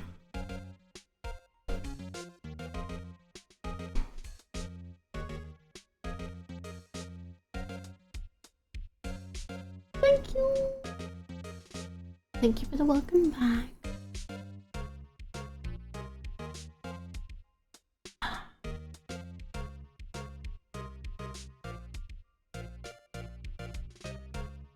Hello. And welcome back. Hi Nina, how's it going? I hope you're well. It's time for our favorite part of Ace Attorney, maybe, where we just present every single piece of evidence and see if anything happens. Maybe we need to do the ID card and then Edgeworth can give us his ID card. I don't really understand if he has... No, he does have one! Wait, actually this might be it. Emma said she's gonna kill me IRL. She sure did. Okay. Emma really... Wow. A little scary.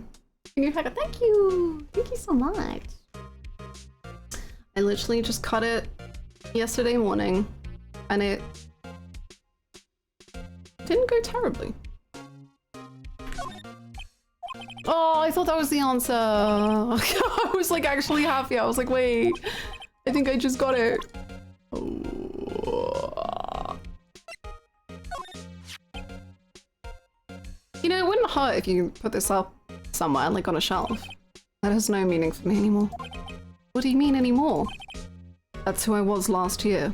What good is it to dwell on the past? He's asking me? Ah, why can't he just accept it graciously? Actually, something's been troubling me about this shield. Yeah, we've talked about this. We're aware.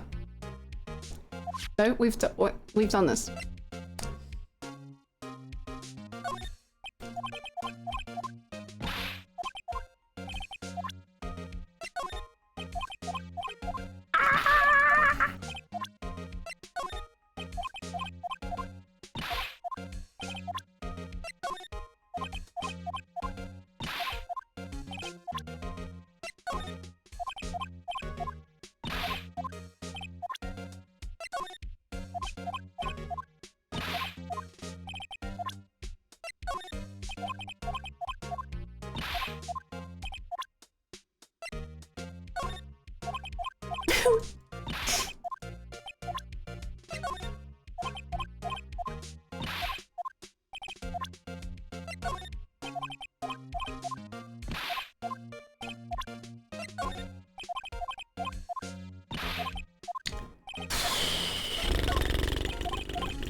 Chief Gun asked me to do something.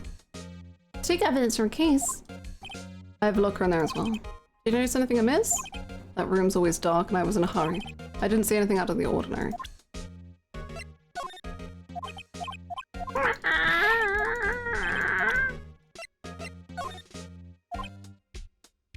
Come now, Wright. You can't seriously expect me to just sit down and chat with you. Oh wait, we've done this. Wait, this isn't related to the case, remember? You said so yourself. So I did. Chief Gann gave this to you that day, didn't he? He asked you to bring it here from the police department. The chief is a very competent man. But sometimes he does things that just don't make sense. Or at least it's better than being incompetent and doing things that don't make sense.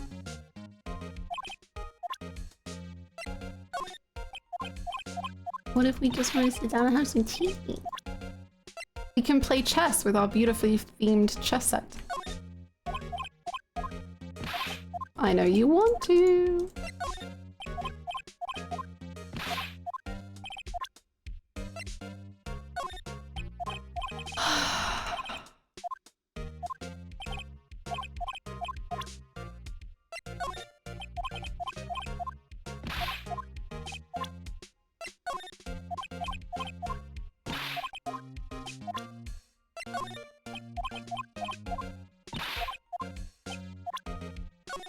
No.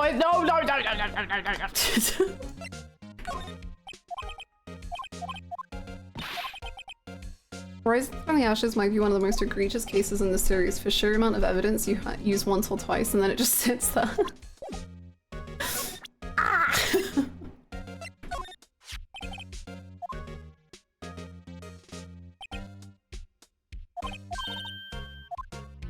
Yeah, we've done this.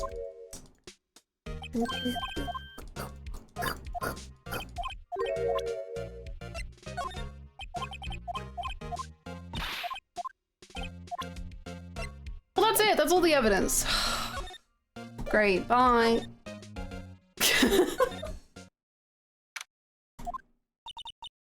Excuse me.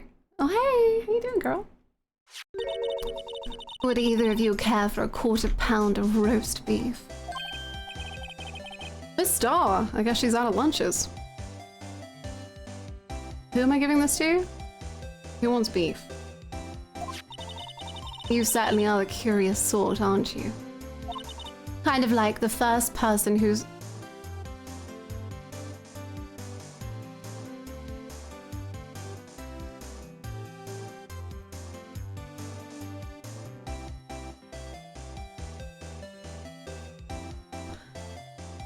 You are curious, aren't you? Kind of like the first person who sucked a cow's nipple to discover milk. I don't think that's like at all how milk was discovered, I would presume, to be honest. But what do I know? I wasn't there. Still, I never thought that you'd go digging up that case from 2 years ago. Everyone in this trial was involved in the SL9 incident. Not only that, but the murder occurred on the very day the evidence from that case was due for transferal. This can't all be attributed to mere coincidence. No, that's exactly how I figured it out. No need to thank me. I'd call the police if they weren't all incompetent. Aren't you forgetting something? You know that little scene I happened to witness? The instant Lana stabbed Detective Griffin with a knife. No matter how much of the past you dig up, it won't change what I saw. Roast beef is meant to be savored when eaten. Miss Star's hatred toward Lana. It all dates back to 2 years ago. Joe Dog. That's a name I'll not soon forget. We trailed him for half a year. Ugh, the pressure. Half a year. There we go. The story has a concrete timeline. Thank you, Miss Star. It didn't just happen in 10 minutes. Half a year of murders, okay. Still, I don't think I was ever more alive than I was then. Half a minute. Those days were steamier than a bowl of hot gravy. Poor old Jake Marshall, though, must have been going through hell. You mean because of his brother's death? They were close, those two. It's still funnier to think he did it. Kills in 10 minutes and it took them 6 months to figure it out. And then they didn't even figure it out and he handed himself in. After Neil died, something took over Jake. He became obsessed. Seeing Jake like that made her all the more desperate. Her? Lana Skye. My sister. The best of the best were put on that SL9 case. Of course they were led by that legendary duo. Aura. Lana and Chief Gone. That legendary pair was the reason we were able to keep up our investigation. That's why we were so shocked over how it turned out. You mean with the forging of the evidence? Don't get me wrong. Joe Dog got what he deserved. Still, it was obvious the evidence produced in court was being manipulated. Items our team never found would suddenly appear, while other items were kept secret. But you don't have proof anything illegal was done. I'm proof enough of what happened. After that case, all of us save Goodman were relieved of our duties. Most without even so much as an explanation. Then Lana Skye transferred to the prosecutor's office and became chief prosecutor. Lana always wanted to be a prosecutor. Nothing's quite as simple as it appears. Huh? Lana Skye was merely being used as a pawn. That's my take on the matter. She was being used. That's what I'm saying. Damon Gant and Lana Skye. Gant led the investigation with Lana second in command. They were the best. They solved all kinds of cases together, didn't they? Aura. It's true. Damon Gant's magnetism in particular was almost unreal. His magnetism? By that I mean his ability to attract evidence. He'd produced the most incredible evidence in the cases he handled. Incredible evidence? You mean... Oh yes, there were rumors about him even back then. No one dared confront him though. I take it she's talking about forged evidence. Yeah, no, I agree, Kooky. Like, I think he's really well written in that he has a really good charisma, but especially with the way I think he treats Edgeworth immediately. Because, like, Edgeworth is kind of our biggest rival, even though we love him a lot.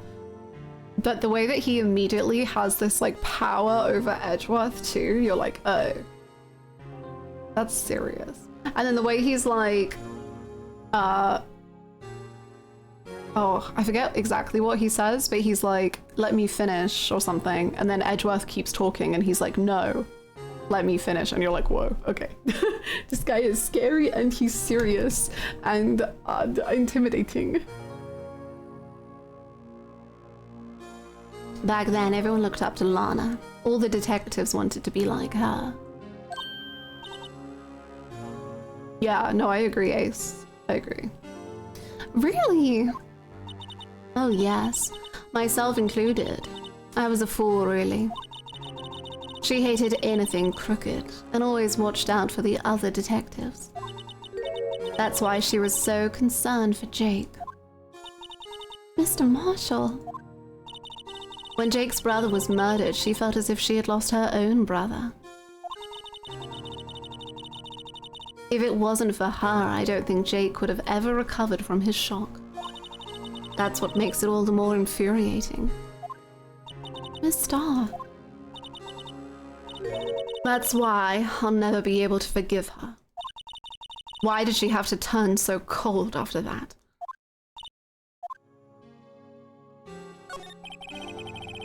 Lana transferred to the prosecutor's office 2 years ago, didn't she? Yes, thanks to Chief Gant's powerful influence. Chief. That's right. Having solved the SL9 case, his position as chief was secured. There was only one thing left for him to control. And then no one could stand in his way. The prosecutor's office. What? You mean, that's why Lana was transferred? If he could control the chief prosecutor, he could control the prosecutor's office. That's what I said. That must have been his goal all along. But how could he control Lana? Because he has dirt on her. She killed Neil accidentally, but she did it. Something. She did something. I don't know, but one thing's for sure. Ever since that case ended, she's never been the same. It's only logical to conclude. There must have been a reason for her change. At last, I'm finally getting close to the bottom of this ugly mess. Thank you, Miss Starr. You listen to me, rookie. It takes more than just ingredients to create fine cuisine. I hope you turn out to be a better chef than I've been. Damn. She said let him cook. Okay, thanks, girl. I don't know if I need any more from you, but I'll present this just in case. I don't have anything else to tell you. Fair enough. I can give you as a poppy seed rice set. Thank you. Eat this, and maybe you'll be able to tell black from white in court tomorrow. Okay. Okay, what if we give... what if we show the resignation letter to Gumshoe And then Gumshoe's gonna be like, oh my god, we have to break into I don't care if I get fired, I have to do this for Edgeworth. I feel like that's what he would do. Oh, you're back. You're still here. Oh, safe flight. I hope it's smooth. And thank you so much. This is the first case I've seen, so I've assumed they were all like this. This is a chunky one. Normally they're a lot shorter. I think. I gotta make 150 I've got to make 150 copies of these files. Brewing coffee, copying files. I'm turning into a regular DJ. You're a DJ as well? If I'm not mistaken, I think he means desk jockey. Oh, that DJ. I've got to admire your persistency, but my answer is still no. I'm not letting you in the chief's office, period, unless there was any reason where Edgeworth could possibly be getting hurt, and in which case, yes, I will let you in. It'd be my neck on the line. There's got to be something we can do.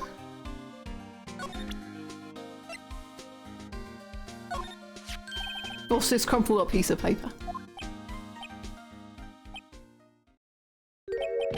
No way! Mr. Edgeworth can't be serious! Is he ever not serious? I can't believe they've pushed him this far. Mr. Edgeworth really feels responsible.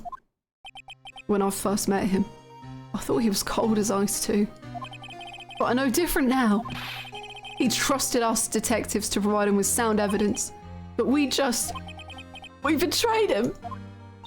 Detective? That's it. I've made up my mind. Let's go to the office right now. But here, take my ID card. We can't do that. If someone found out, they wouldn't let you off the hook with another lost item report. Look at me. It's no secret I'm already out of the loop. After all, I'm friends with Mr. Edgeworth. Depending on how this case turns out, I may already be as good as terminated. What? So at least let me do this. For Mr. Edgeworth's sake. Alright, detective. Thank you. Yeah, he'll do anything for Edgeworth. My god. I love it. He's obsessed!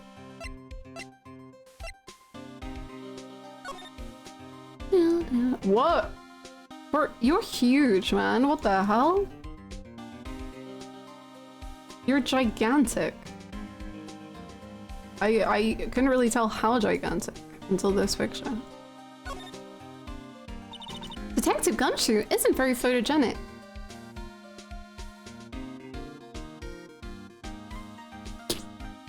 Stop a hate. Whatever you do, just don't say that to his face. Look, his eyes are half shut.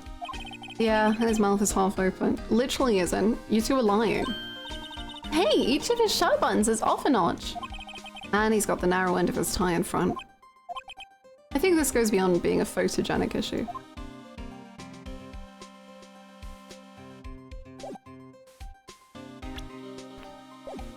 I love you. I'm sorry about... Oh.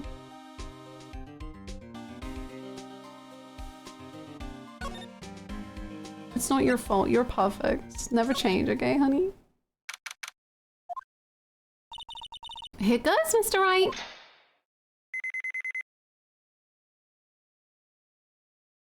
Ooh. We're in.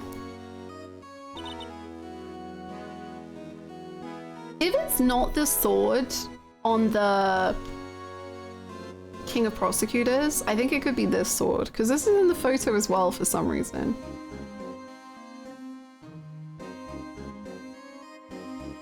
Yeah, Gumshoe, your odds, we'll look after you.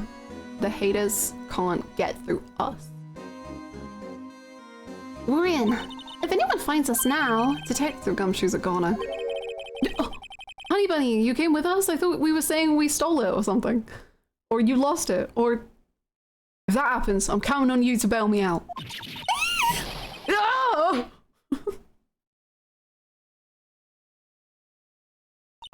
Sorry, I thought you were a ghost. I didn't even know you could slap a ghost. Inspector Gumshoe! What are you doing? Why do you have such a delayed reaction? What are you doing sneaking up on us like that? I wasn't sneaking. I was just worried something might go wrong. So I came too. If you're here, then what's the point in giving us your ID card? The optional dialogue of mocking him, obviously. Gumshoe's ID crushed and rendered unusable in pocket. Why did you crush it? What? I don't do that to my card.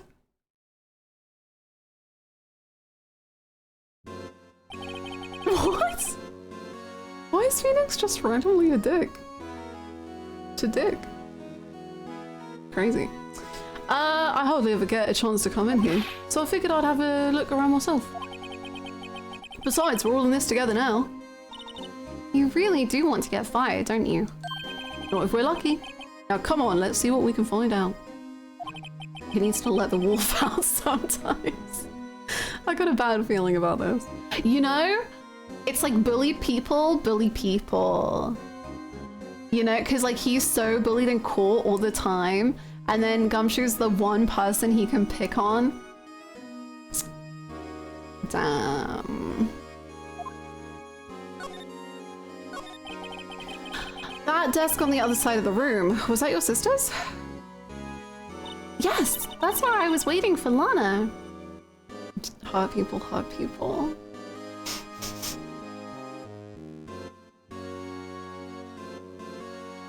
Phoenix can't wait for Gumshoe to be fired and get out of Edgeworth's life.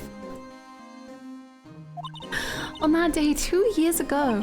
2 years ago. Is anyone using it now?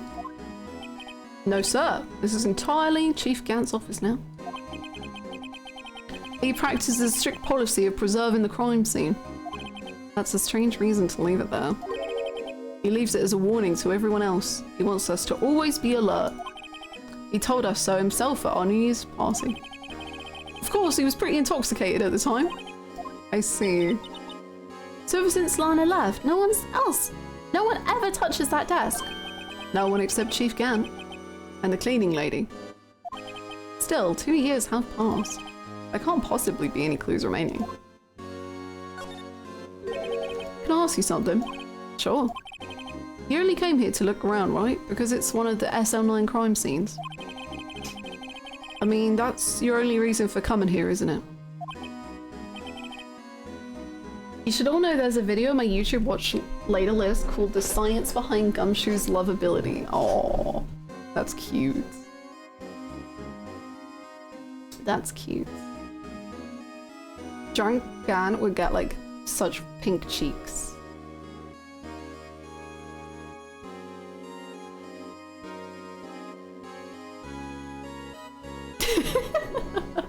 Not IRL.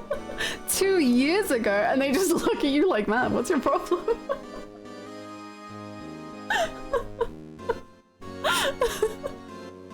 Six years ago? Why do you ask? You don't think? Nah, you wouldn't be. No. No, there's no way. Never mind.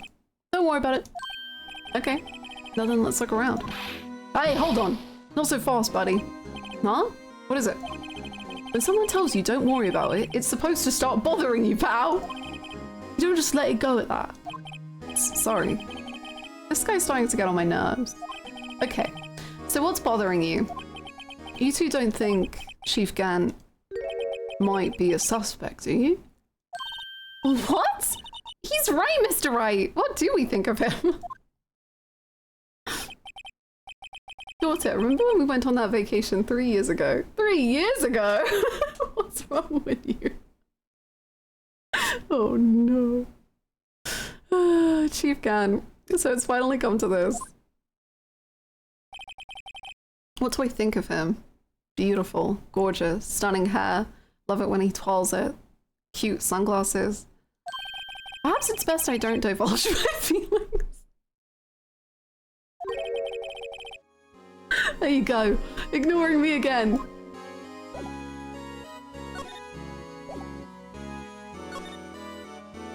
Yeah, I'll keep it secret.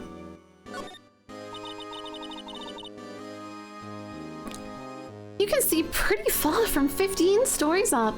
How long would it take to jump, Emma? At first, the chief wanted to use stained glass with this window. But, wait, she was calculating. Really? Why didn't he? Had to be safe for Great Ace Attorney. They say he changed his mind because he wouldn't be able to see the view. Oh.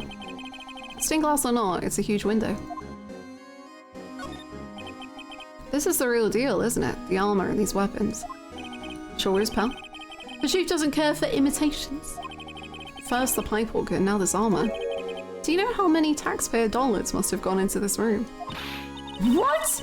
You mean we're paying for this? That's it. I'm not paying 1 cent of my taxes. You don't have any taxes to pay. Shh, be careful of what you say. Who knows? The chief may be hiding in this armor as we speak. I don't think he'd fit in there. He's just so large. Even if he did, he'd never be able to get back out. I like to think on really old photos of Van Zieks' office and thought it went hard. That's based as hell. You guys don't know how scary that guy can be. Wow, look at the size of Chief Gun's desk.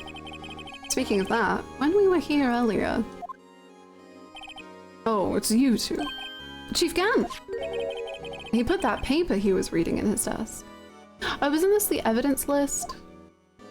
It looks like the picture Edgeworth had. I wonder what he was reading. This looks like a list of evidence. A list of evidence? In most cases, the list runs twice as long as this, though. Hey, look at the case name! Huh? SL9. I wonder what this is doing here. Hold on, detective. What did you just say? I said, I wonder what... No, about evidence lists. Normally they're twice as long. That's right. I guess there wasn't a lot of evidence. A half-size list of evidence. A list of evidence. It seems too short. Most lists run twice as long. What would the other half of the list be doing here? Oh, I thought it was the same list printed twice. I see. Interesting. The real evidence and the fake evidence? I don't know. I love his eyebrows. I know, they're so cute. I knew it! The chief must be hiding something about that case. It would appear so. How's it going, Bioshock Dragon?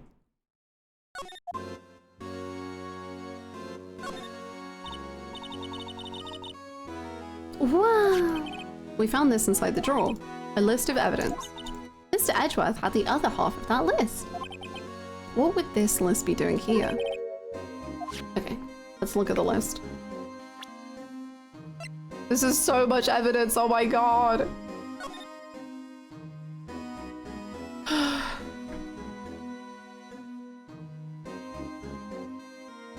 my god, girl, is this your drawing from 2 years ago?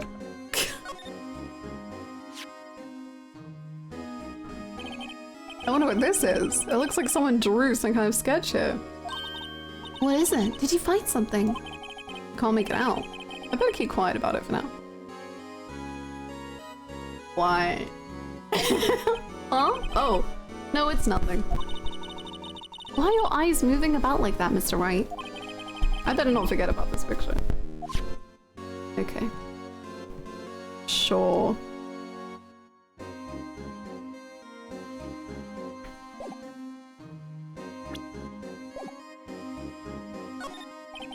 This is a safe, isn't it? Safe. That word is ripe with intrigue. Okay, if you say so. It looks like a code needs to be entered in this panel to open it. Ah, true, Ace. A 7-digit number. I think I just might know what it is. Do you know what it is? I have a hunch. Oh, I know. You want to try my birthday? It's... The power of... I have a better idea. Here goes nothing.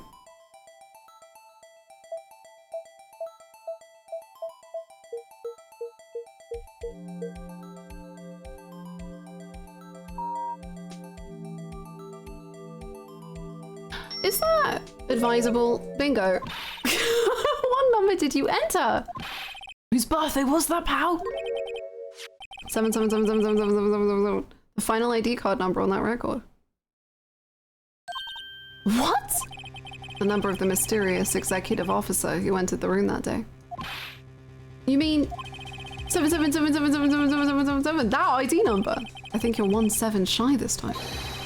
Why am I doing Harlock's voice? We're getting back into the investigative. This can only mean one thing. That's Chief Gant's ID number. I can't believe Hannah got it so fast. I feel like this case is fueling my ego because I'm not good at cases a lot of the time. I'm just too suspicious of Gant. Anyone care to look inside? Move. I mean, examine. To get you to move. That makes more sense. Is there any money in there? How much does he have stashed away? Look! It's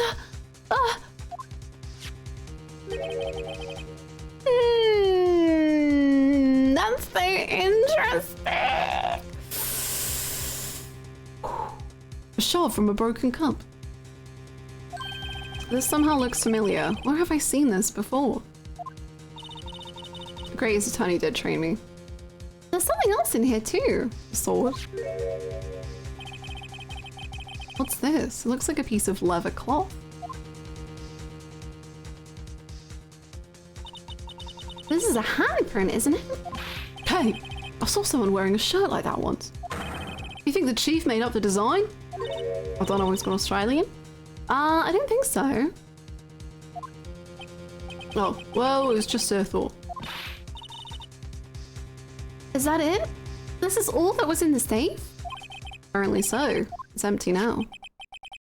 A piece of cloth with a handprint on it. And a broken shard from a cup. They look like pieces of evidence. Yeah, but useless and unless you can prove they have something to do with this case, I'm afraid I can't just let you take them. After all, it's my neck on the line here. Great. Now I have to prove their relevancy. How are these two items related? Come on! There's got to be something we can show the detective.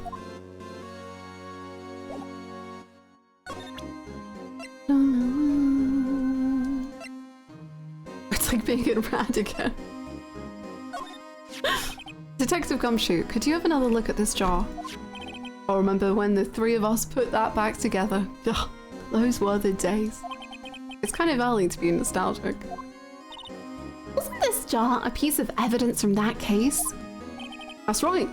One of the shards had an SL9 incident sticker on it. Doesn't this ring any bells? You know, that fragment we just found. You mean this one? That was in the safe? Yes, that one! That was in the safe. Now that you mention it, it's ringing a lot of bells. Let's see if it fits. Here, let me take that, see that shard. I'll take a crack at this. Go ahead, pal. Show us what a rookie can do. Whoa, it's so windy. Mr. Wright, here's some glue. It'll prove Chief Gant was knowingly hiding evidence.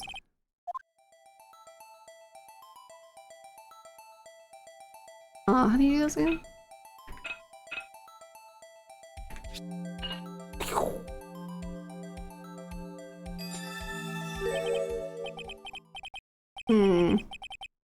There, it fits like a charm. That of course means Chief Gant willingly and knowingly hid a piece of this jar in his safe. Dun, dun, dun. In other words, he concealed a piece of evidence from the SL9 incident. But, hey guys, get a load of this. What is it? This piece you just attached. It's different from the others.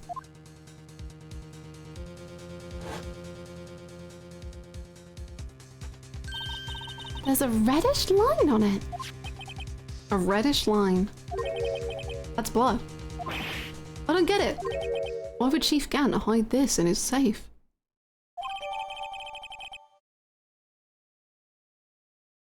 Hmm.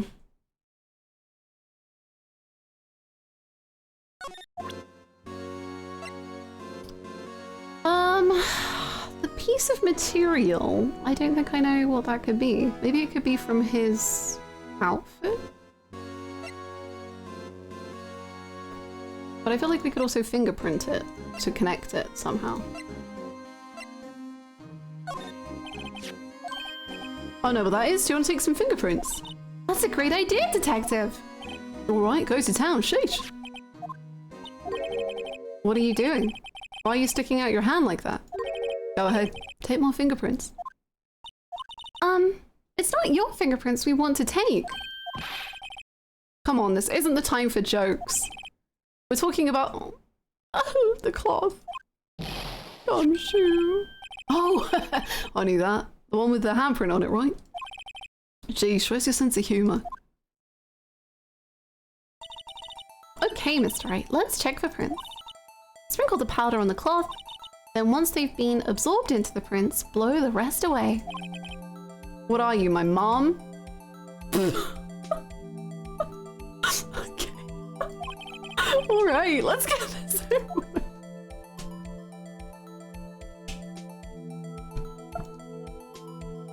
Phoenix is in a bad mood. I think he just has taken Edgeworth resigning like very, very personally, and he's really upset about it, and he's kind of taking it out on anyone else.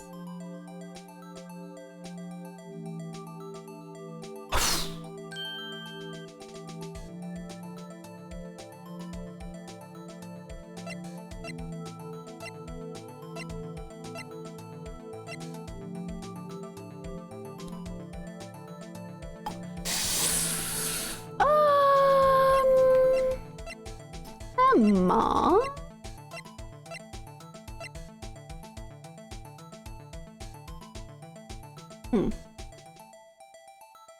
He's giving Ray from Beyblade when he got into his moody era. Yeah, when Ray just randomly had 5 episodes where he was just like so mean and you were like, who the hell are you, bro? Like, you used to be the nice person in the team and now... now you're just being a dick to everyone. I assume someone explained to you how to blow into the mic? Oh, I presumed. I was saying as soon as they introduced this mechanic, I was like, I assumed the blowing into the mic mechanic was invented purely for this game and also for blowing on people in Fire Emblem Fates.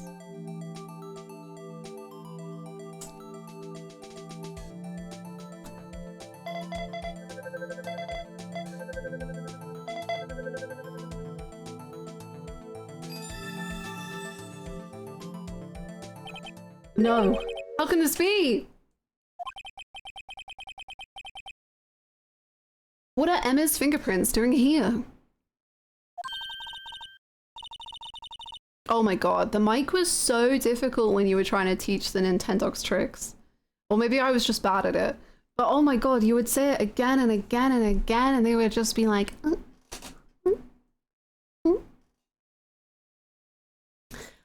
Hey, you found a match? Whose fingerprints were they?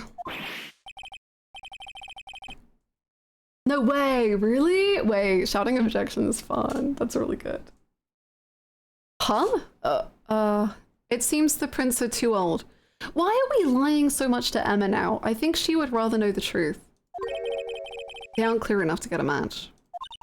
Oh, that's too bad. I thought they'd be Dark's prints. I guess we have to lie to her so she can have like an emotional revelation later on. That seems fine. Psst, hey you, over here. What's going on here? What are that kid's prints doing inside the chief's safe?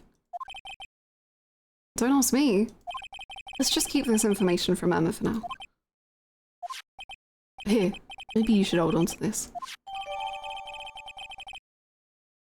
I remember sitting in my work car park I remember sitting in my work car park shouting objection into my DS, only for a colleague to walk past looking puzzled.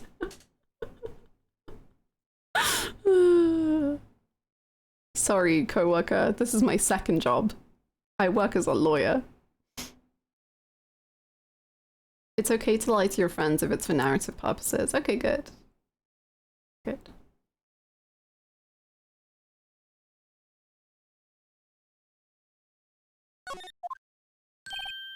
Well, was I any help? You were the best, of course. Thanks to your ID card, we were able to get some hard evidence.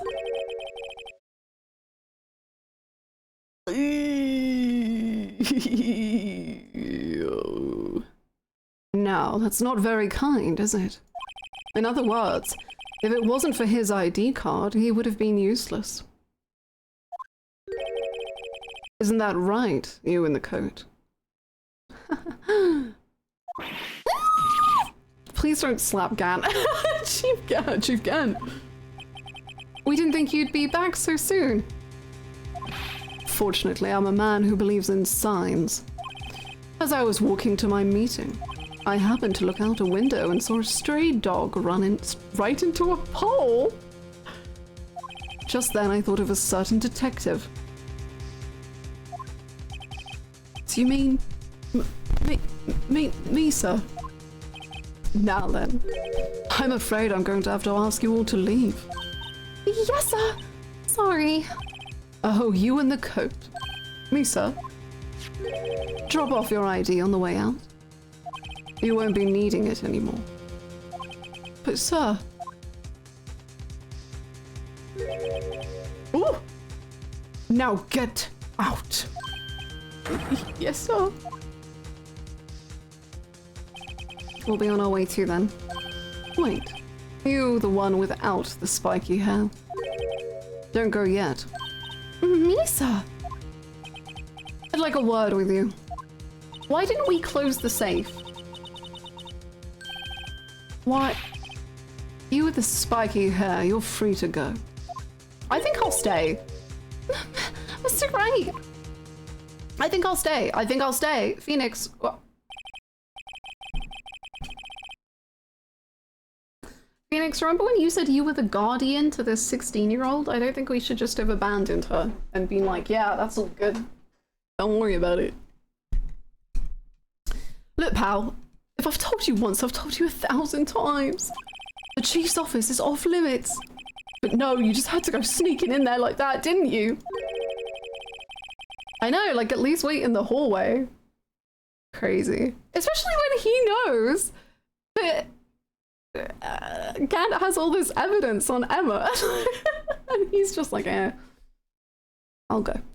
I thought you said you didn't care anymore if you were fired. Yeah, but if I knew it would be like this, I never would have said it. Now that I've seen the evidence that Chief Gant was hiding in his office, I think I'm finally starting to get the picture.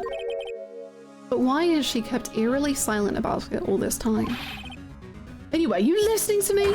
I'm gonna try to smooth things over again with the chief again. Later, pal. Good luck. After that, I heard from Emma. She said the police wanted to ask her some questions, so she'll be busy for the rest of the day. You're letting the child be questioned by the police without a lawyer present? Phoenix, you're a lawyer!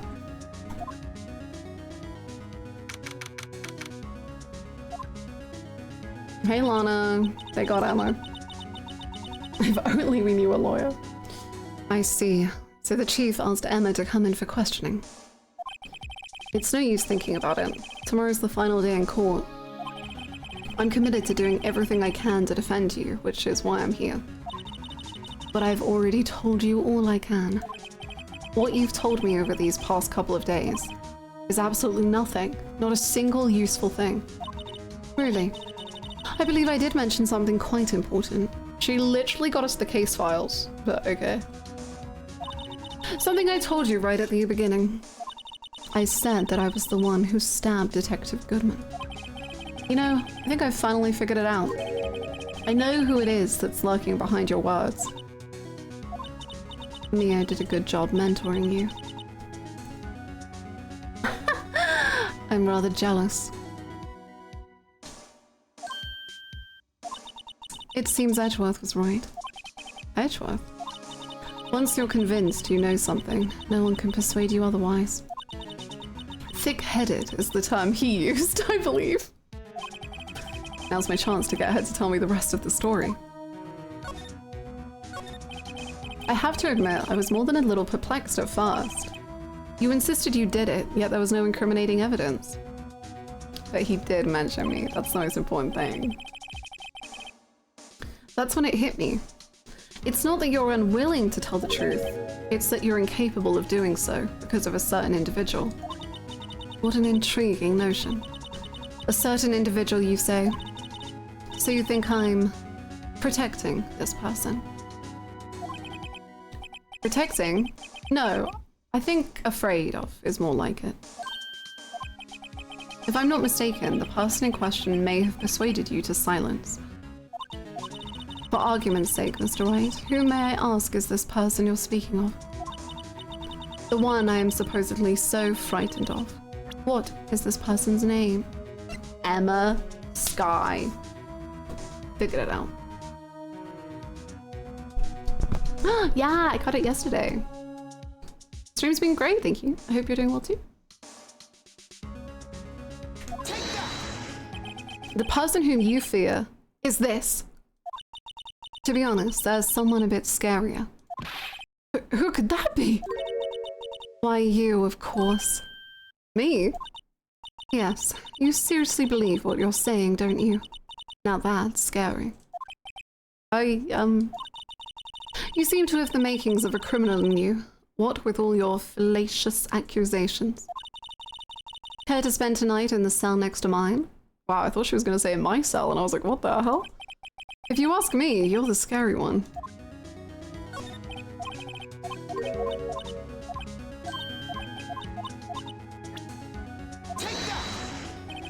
Well, Miss Sky. Mr. Wright, you are addressing the Chief Prosecutor. Do not forget your place. I take it she's still not ready to spill the beans. My apologies. Could you please tell me a bit more about what you think you know? We were partners until 2 years ago. I respected him as a detective. Assuming he is respectable, then tell me something. Why would he try to hide his crimes? His crimes? Both you and Edgeworth will be brought before a board of inquiry for what you did. Specifically, hiding and forging evidence. Of course, these are serious offenses. Why is it, though, that Chief Gant's name was never mentioned? I like to imagine with that sprite, she's still fully sitting down. Yeah. And like also the text is like kind of muffled, and Phoenix is like, no, you need to speak it. The sound doesn't really bounce very well. Please. Please. Chief Gant. Edgeworth didn't know the truth behind the forgery. The only party who could have possibly tampered with the evidence was me. I had access because I was second in command of that investigation. Yes, you, but also one other, Damon Gant. If you intend to accuse Chief Gant, you'll need more than just words. Show me proof that Chief Gant falsified evidence in that case.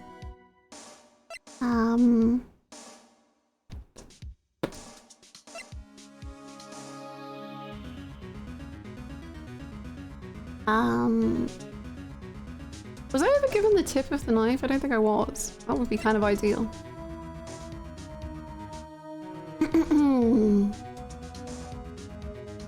Well, at least you know what you need to do to help improve your blood work in the future. That's good at least.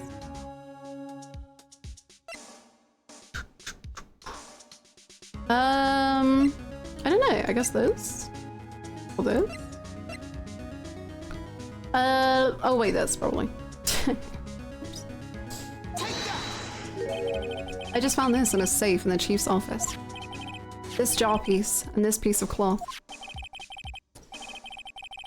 Do you know what these are? They're pieces of evidence from the SL9 incident.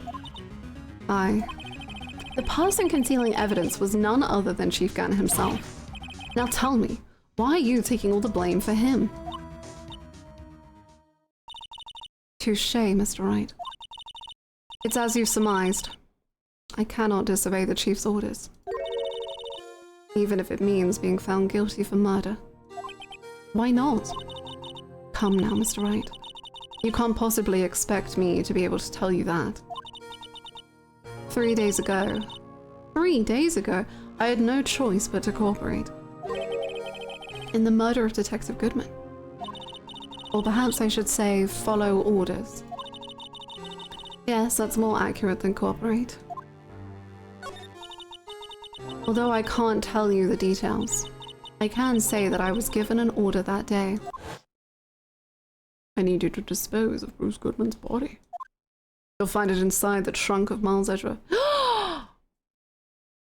Oh, that's even worse! I thought they were framing Edgeworth, but they literally used him unknowingly to transport the body from the police station to the prosecutors? Damn. That's crazy. But there you go, Edgeworth. I don't think they're trying to frame you. Yay!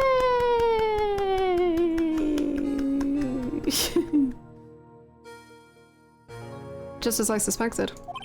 Despite what everyone believes, you were not the one who murdered Detective Goodman. Yay! Now you don't need to resign. Correct. I was trying to take the body out of Edgeworth's car. The trunk's lock was broken, and I discovered that murder weapon while inspecting the body. Maybe Angel saw her pulling it out rather than, well, she made up a lot of stuff, so maybe we shouldn't even trust what Angel says.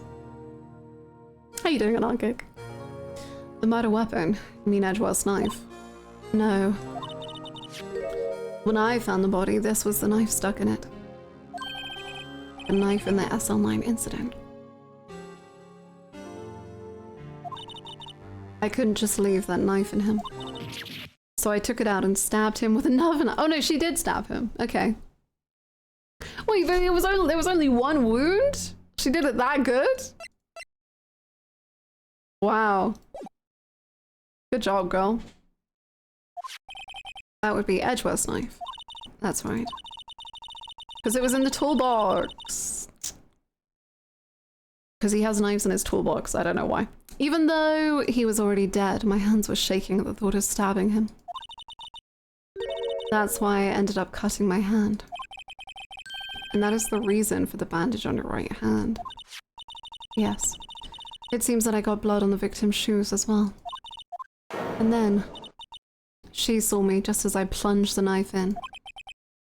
Man, plunging the knife this crazy style and perfectly hitting the old knife wound in a way that meant there was no fresh, changed cut, so that the autopsy, unless that's fake too, but wow. Good job. You gotta hand it to her. Why did you need to hide Dark's knife so badly? It took a lot of work to finally close the Dark case 2 years ago. It was over with. I didn't ever want it to be opened again. My intent was to prevent it by whatever means possible. So, you hid Dark's knife. The weapon used to stab the detective was evidence in the Joe Dark case. If word got out, which it would, the reporters would have had a field day with that. So you wrapped the knife in your scarf. I hit an Edgeworth's exhaust pipe. Right. Then I called my sister to tell her what happened and to ask her to hide the knife that was inside my muffler. You asked Emma. I didn't want anyone on the force to know about this. That would explain why Emma is so confident about Lana's innocence. Speaking of phone calls, I had a bad feeling about one of them that day. A bad feeling? The truth is, after I received those orders from Chief Gant, the first thing I did was make a phone call. A phone call to Patrolman Jake Marshall. To Marshall? Why on earth would you call him? The lead investigator for the SL9 incident had been murdered. I wanted that fact to be kept hidden and I needed help. It was the only other person I could trust. Or at least, I thought I could trust him at the time. However, it seems that after I spoke to him, he went off on an escapade of his own. Oh, you mean... Not wanting the case to die, he decided to take things into his own hands. He disguised himself as Goodman and tried to steal the evidence. He had already stolen the ID card. But it seems he still hadn't made up his mind to break into the evidence room. After my phone call, any remaining doubts he had must have disappeared. So your phone call caused the incident in the evidence room. Oh, bye-bye. I'm afraid that's all I can tell you. But Lana, you've earned my respect, Mr. Wright, both as a defense attorney and an investigator. Now please, don't pursue this any further in court tomorrow. Tomorrow's trial. There's only one way to drive off Lana's demons. I've got to get to the bottom of everything. Detective Goodman's real murder, bruh.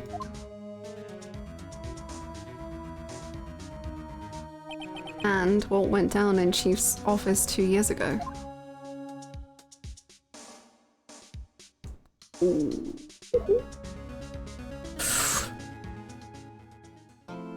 I know, like Marshall was ready to go on the whole disguise and everything. He'd been planning. I need to applaud Phoenix for being able to make such prog in the case while being in his grumpy era. Yeah. He wasn't too distracted being toxic. He managed to focus up. That's very good of him.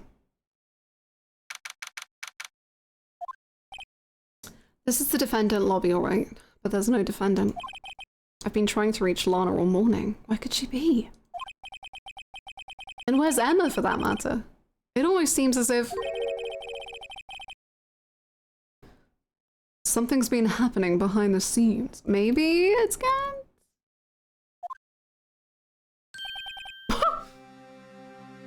Hey. I wasn't expecting you in this room. Ajwa. Knowing you, we've already figured it out. You're the owner of the 7777777 ID numbers, that is. Well, I have a pretty strong hunch. Looks like I'm not the only one who's figured it out. You know, the only reason this trial didn't reach a verdict yesterday is because there was still room for doubt regarding this ID record. If that number does belong to whom you suspect, then no doubt will remain. After all, he hasn't been officially charged with anything. True. Not yet. In any event, once all doubt has been removed from that list, I can call for a ruling. 5 minutes, right? And Chief Prosecutor Skye will be found guilty. But she didn't do it. I figured you'd say as much. That's why I came here, to hear what you have to say. The way it's really cool starting a Ace Attorney, like the first case to now. I really feel like, and this is like a bonus case, which is crazy.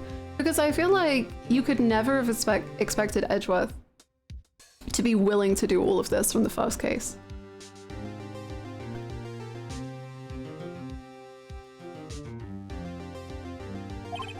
This is the first time he's ever done something like that. Like, that's what I'm saying, Phoenix.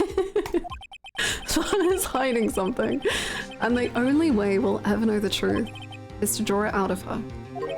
The truth. Everything goes back to the SL9 incident. Don't be stupid. Today's the last day of the trial.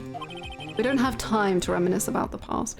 You are so wrong, baby girl. We gotta solve two crimes in one. That depends on you. If she's found guilty, you'll lose your only chance to find out what really happened. I'll think about it. See you in court, right? Oh my god, just make— Ow! I'm tired! This is it. If I'm ever going to find out what Chief Gann has on her, it's now.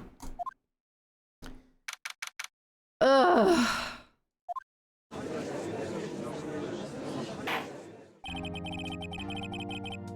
Court is now in session for the trial of Miss Lana Skye.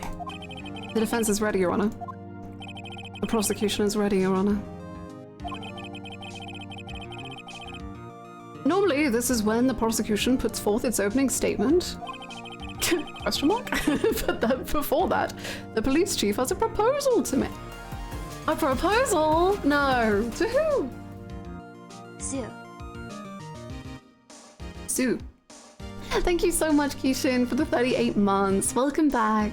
Thank you so much for such a long time of support. Thank you so much. It feels so personal, us facing each other with no assistant. I was thinking that! Like, it really is just them.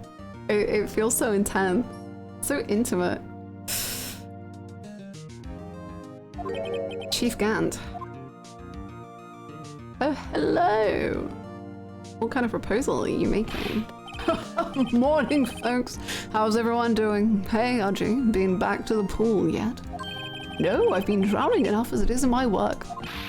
That's a good one. Don't think I can top that. Oh, I think you can.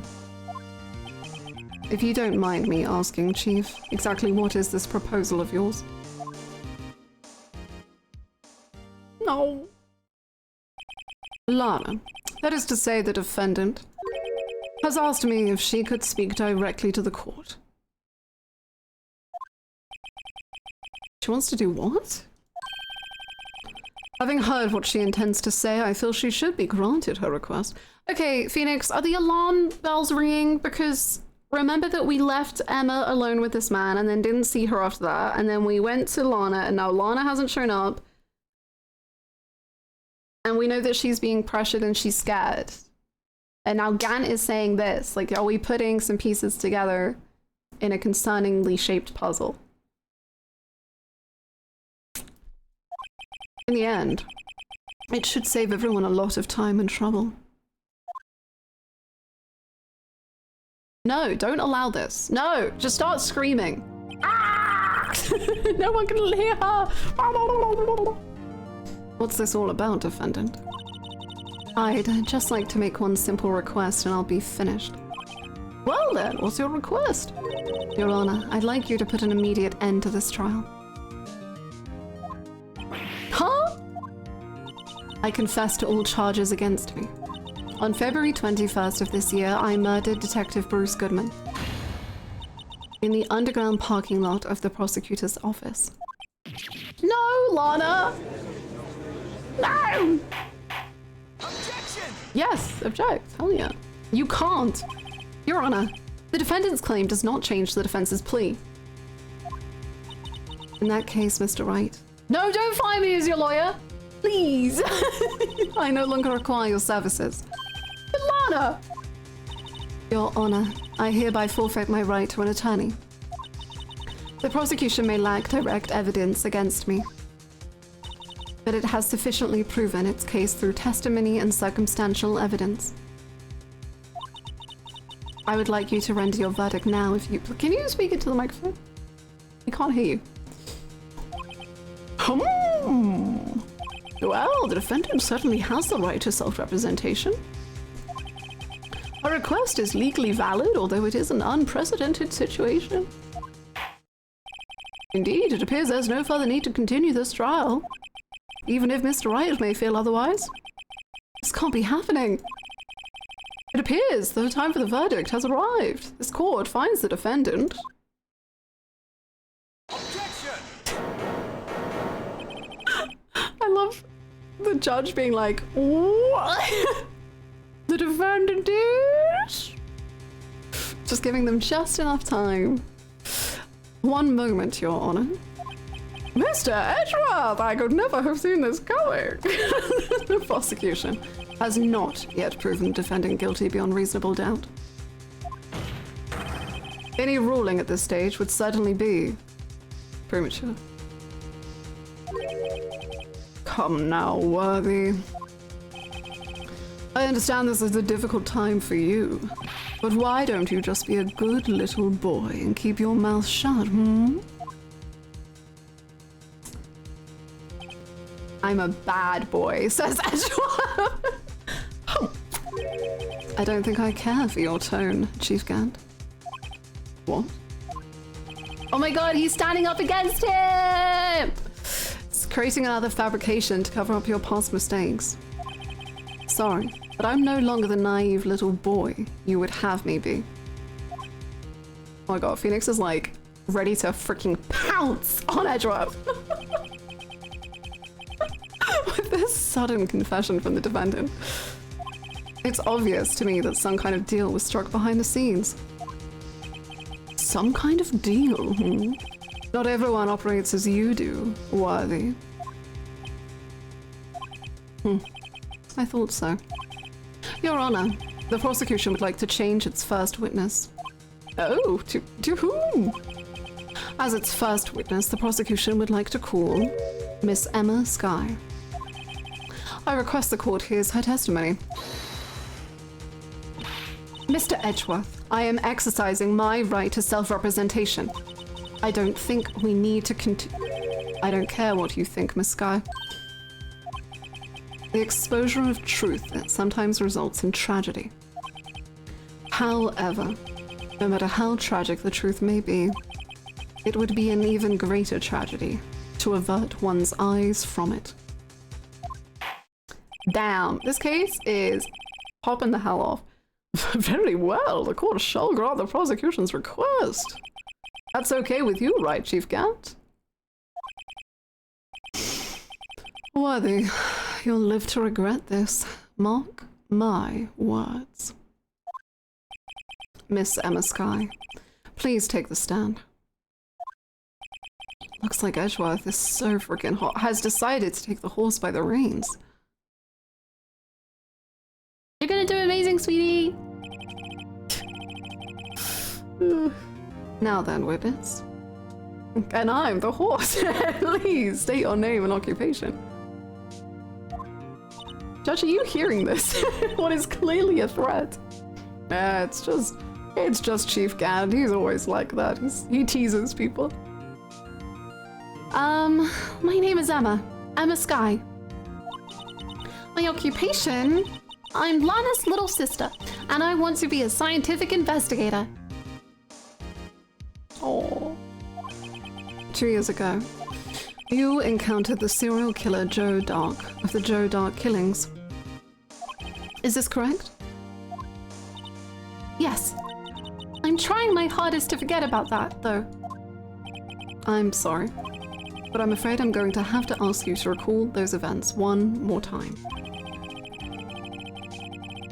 Man, that actually makes me think about like real cases when the lawyers are like, I'm sorry, I'm gonna have to ask you this. I think he actually means it. I think he actually is sorry. Mr. Edgeworth, please remember this trial concerns the murder of Detective Goodman. Is an incident that was resolved 2 years ago really all that relevant? Yes, it most certainly is. Well, okay then. He sure gave in fast. Archie just likes the story, man. He's here to listen to a tale and to watch drama. Now, please testify about what happened to you 2 years ago. The trip to yesteryear has finally begun. It's bound to lead to the truth behind this trial. Exactly, Cocky. It's so sad. I was waiting in my sister's office that day. A man came running in and took me hostage. Neil Marshall rescued me. But I'll never forget what I saw in that instant. The man raised up his knife and stabbed Mr. Marshall in the chest. That's so interesting. I wish I had a flashback image photo of the flashback image picture I was given, because that is not what happened.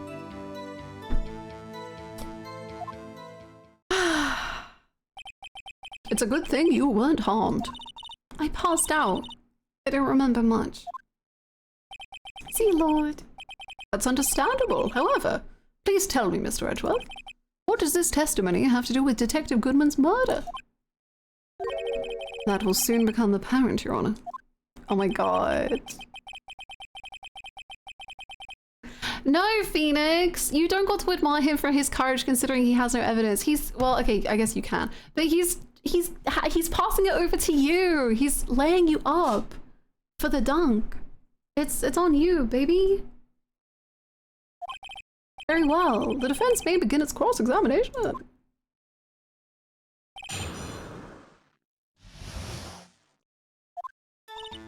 I was waiting in my assistant's office that day. 2 years ago, the defendant was a detective at the police department, correct? Yes. She was second in command under then Deputy Chief of Police Gann. My sister. She was the best detective ever. True, I agree. Deputy Chief Gann and Miss Sky used to be quite the pair. Show the picture one more time. What the hell? I believe they shared the same office. That's right. I'd always sit at my sister's desk. Oh. And dream about playing that organ. I wanted to play it that day too. The police department and the prosecutor's office held a ceremony that day. Lana promised to take me to dinner after she finished her work. I think Lana did fire Phoenix. However, I think the judge has just kind of decided to ignore it because he thinks it's funnier that way. Which is pretty much how he operates, is like, what does he think is going to be the most fun throughout the case. A man came running in and took me hostage. The judge already made the popcorn. A man. Yes, Joe Dog. He was a man, a serial killer. Joe Dog was brought in for questioning on the day of that ceremony. We were desperate to get anything on him that would lead to an arrest. When he saw his chance, he fled the room, right? Upon fleeing the room, Dog proceeded to take the elevator. Oh my god, that emo. He must have been in a panic because the elevator was going up. He loves whimsy. True. The second anything happens, he's like, oh, recess. Let's see what happens. Then he ran into Sky in Gant's office. There was a lot of noise coming from outside, so I opened up the door to have a look. That's when I saw him. Neil Marshall rescued me. What was the prosecutor doing there? That day, there were 2 people present during Dog's questioning. Deputy Chief Damon Gant and Prosecutor Neil Marshall. Almost forgot about Gant. Neil Marshall had just received the King of Prosecutors Award. Young and dedicated, he went straight to the questioning room after the ceremony. I assume that would also be why he was the first to run after Dog. When Dog grabbed me, I thought I was as good as dead. And that's when Prosecutor Marshall came running in. I don't clearly remember what happened then. But I'll never forget what I saw in that instant. Can you tell us about that? Mr. Marshall jumped on Dog. Just then, the lights went out. The lights? It was just about this time of year. There was a terrible storm going on and lightning struck nearby. So the electricity went out. Wait a minute. If it was pitch dark in that room, you shouldn't have been able to see anything, right? Right, but just then lightning flashed again outside. That sudden flash left an unforgettable image of the scene in my mind. I see. I told the detective about what I saw then. The detective? Yes, Detective Goodman. He was in charge of the case. Detective Bruce Goodman. The victim. So you spoke with Detective Goodman about this 2 years ago? Yes. That's what's so scary about this trial. And you told Detective Goodman what you saw? Yes, but at the time, the words just wouldn't come out. That's why I drew a picture. A picture? Yep, I think she mentioned that before. Well, Mr. Wright, have you heard enough? Keep going. This picture the witness drew, I believe it has a very important meaning. Objection! Why are you objecting, girl? But the list of evidence I was given 2 years ago didn't contain a picture. Well, the list of evidence I stole does. Witness, would you mind if we added this statement to your testimony? Yes, Your Honor. I drew a picture of that scene once, but it seems to have been lost. Hold it! Unless it's in my pocket. You drew a picture of the scene you witnessed, right? Yes, I wanted to do everything I could. I can still see it now, whenever I close my eyes. That's strange. I took over the case after Prosecutor Marshall died, yet I never received any picture. Perhaps their witness is mistaken. But I did draw it, I swear! I'm not just imagining it. This picture that Emma drew, that reminds me. I guess I should check the evidence again. Well, anyway, let's continue. Can you please describe it to us? The man. The man raised up his knife and stabbed Mr. Marshall in the chest. That must have been a real shock. Even now when I close my eyes, I can still see it just as clearly. Tell us, what were you doing at that moment? I believe you testified that Joe Dark was holding you hostage. When lightning struck and the lights went out, Mr. Marshall jumped on Dark. I was thrown aside and the two began wrestling each other. I'm pretty sure I was watching them. Emma doesn't have any reason to lie, but Lana sure does. I need to get Emma to tell me as much about this as she can. Okay, well, we have the picture, which I guess we should do on this statement rather than this one. Because even though I've seen that flashback image of him being stabbed in the back, I don't think the game takes the picture to look like he was being stabbed in the back. Because like stabbing him in the chest from this angle is like whack, in my opinion. Because look, his like arm is pushing down his shoulder blade. Why would he then use his left hand to swing around to the chest, which is on his... No. No. Silly Billy behavior, in my opinion. But I don't think the game thinks that. So let's press it... Let's do it on this one. To be like, aha! It isn't lost, I found it. Objection! I'm going to big brain. Which you can't do in Ace Attorney. Mr. Edgeworth. You're putting a lot of stock in this murder skill of a man who did it for 10 minutes. True. But he got a lot of kills in those 10 minutes. Mr. Edgeworth. This little girl put all her heart into drawing that picture. And yet, you would insist on denying its existence? What? Huh? I'm not the bad guy. All I'm saying is that as the prosecutor for that case, I wasn't handed such a picture. That's so funny.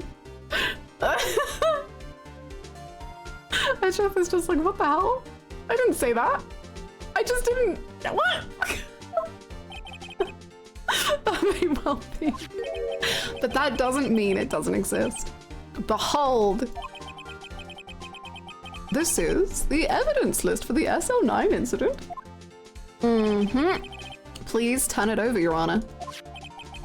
Turn it over. Turn it. Ah! What's this? Okay, rotate it? Rotate it. Yes, what is that? Hey, that's it! That's the picture I drew! I love how, like, welly boots are so cute.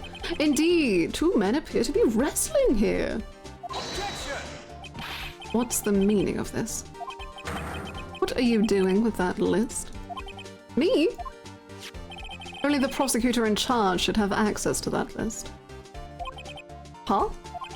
These lists, they're different from each other. What? It would appear, Mr. Edgeworth, that the evidence list you were handed 2 years ago was incomplete. These two lists fit together to form one. You can see the marks here, where they were torn apart from each other. So you see, Mr. Edgeworth, it's quite obvious what happened. 2 years ago. 2 years ago! Only half of the evidence in that case ever reached you. What?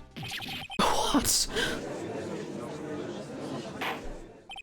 Order, but Miss Sky, why did you draw your picture on the back of such an important list? Yes, 14-year-old, why did you do that? Because that's what Detective Goodman handed me in the questioning room, Your Honor. It was the only piece of paper he had. Wait a minute. If this list was torn in half, then that means... Your Honor. Are you alright, Mr. Wright? Your eyes are bulging from your head. If the evidence list was torn in half, then there might be more of the drawing on the back of Mr. Edgeworth's list. He's literally never looked at the back of this piece of paper. Oh my god. I don't even know if the judge is like able to connect dots in a case, but he's just so along for the ride that he's just like nodding and being like, yeah, I love it. Keep going. Say more. Papers have a backside. Yes, that's quite conceivable, Mr. Edgeworth. It's possible. Let's see.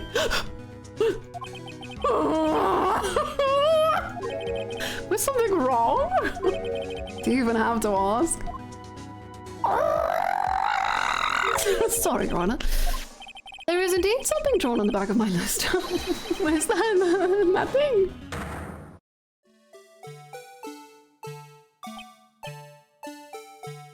What? Why? What? He's involved 2 years ago as well?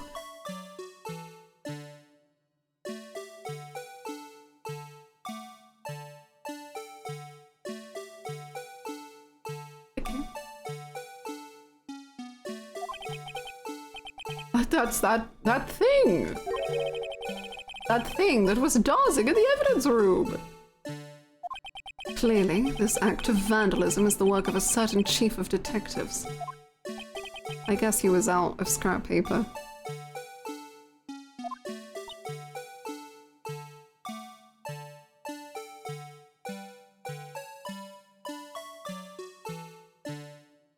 Man, I just had a thought, but I feel like it's so stupid. Okay, we'll come back to it if I need to. Evidence list restored and updated. Okay, wait, show me the picture. Very well, witness. Will you please testify about this picture you drew 2 years ago? Huh? Oh, yes, sir, Your Honor. What's wrong with Emma? She seemed to be thinking about something when she was looking at that picture. Can we see the full picture? I want to see, like, the full thing.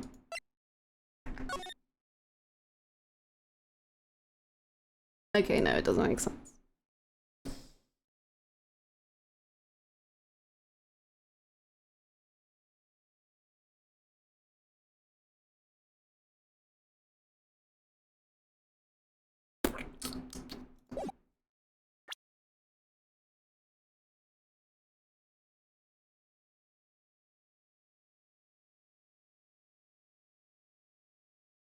Okay, my thought was basically, I don't know, I don't think it makes sense.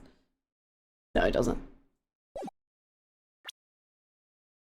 Okay, basically I was like, the shape of this is like, if you were to, but it doesn't really make sense.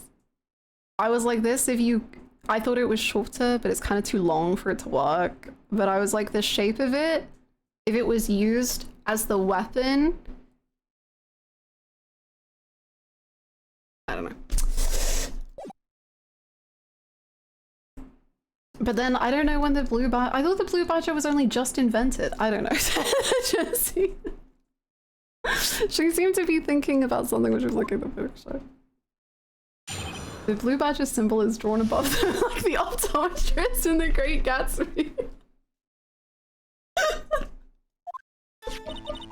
This is the picture I drew 2 years ago. Wait, so you didn't draw the... Okay, no, that doesn't make sense then. I thought she drew the blue badger too. But if she didn't, then it doesn't. I don't think that makes any sense. Okay, the flash of lightning was so bright I could see... All I could see was shadows. After that, I must have fainted. This picture shows exactly what I saw in that instant. To think a flash of lightning could burn such an image in your mind. Thanks to that, though, she was able to show us exactly what she saw. The blue badger has been around since the Big Bang. Well, I don't see any contradictions here.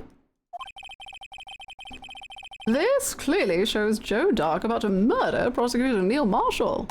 And that's proof, apparently. The defense may now begin its cross-examination.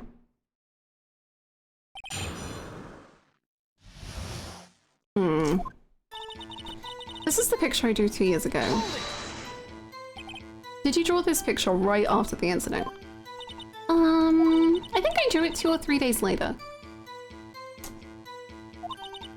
At first I was in such a state of shock that I couldn't do anything. During that time, the investigation team was reorganized. Detective Goodman was placed in charge, under the direction of Damon Gant and Lana Skye. 2 or 3 days later, the memory should still have been fresh in her mind. I don't know if I agree. Excuse me, witness. But can you please tell us why this picture is all painted in black? The flash of lightning was so bright, all I could see was shadows. So at the time, you didn't even know it was Mr. Marshall who had come to your rescue? No, I couldn't see him clearly. The lightning was so bright, and I was knocked to the floor. You were knocked to the floor? Dark had a tight grip on me, but when Mr. Marshall jumped on him, I was knocked away. I turned around, and that's when the lightning flashed. This doesn't make any sense with the positioning of the bodies. Poor Emma. I'm just glad she wasn't hurt. What happened after the lightning flashed? After that, I must have fainted. You mean you didn't see the actual murder take place? No. I'm sorry. The flash of lightning only drove off the darkness for a split second. Not only that, but the trauma... But the trauma of the situation understandably caused the witness to faint. Do you really need to torture this girl any further? What? Hey, I'm not the bad guy here. He's giving him some shit back for giving him shit. Oh, cute. Anyway, this picture shows exactly what I saw in that instant. Sorry for asking so many times, but are you sure you drew exactly what you saw? Of course! This is the exact scene! It wasn't influenced in any way from your talks with the detectives. Definitely not. Are you insinuating we somehow manipulated her memory, Mr. Wright? I mean, if she hears you being like, it was Mr. Marshall, and she didn't see it was Mr. Marshall, then I think she's gonna start believing, hey, maybe it was Mr. Marshall. No, of course not. I'd better watch out, or he might find some way to cut my salary. I drew this picture before I heard anything from the detectives. Okay. Okay. So I don't think anyone's story would have influenced me. Mr. Wright, is there something that's bothering you about this picture? Huh? Well... That's strange. She claims this is exactly the scene that was imprinted in her mind. And yet, there's clearly a contradiction here. Okay, but I don't know how to point it out. The back and forth is so good. It's like my favorite part of Ace Attorney is prosecutor, defender banter. And just them like riling each other up and playing a game with each other. Ugh, it's so good.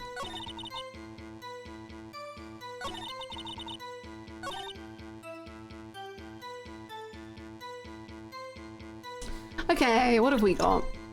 Oh wait, don't we have the... Wait, no, I don't think that works.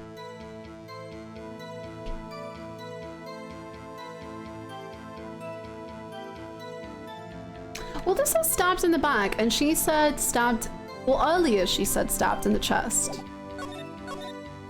But I don't know if we're still on that. But I'm kind of down to try it.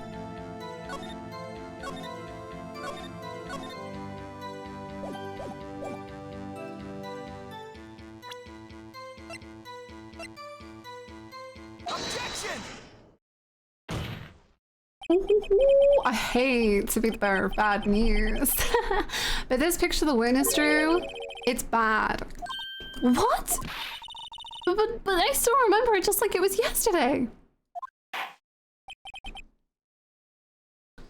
I really enjoy the back and forth banter, let's just call it what it is, immediately, and then raw as the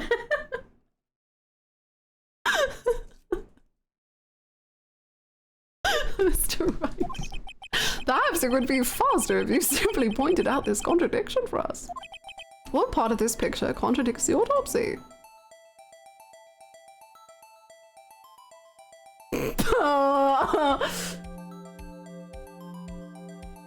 Can I see the autopsy again? The knife? The stabbing? The...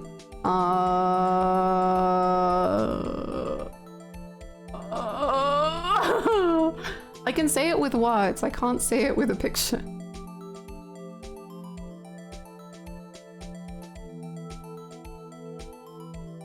The chest? I don't know. The stabbing?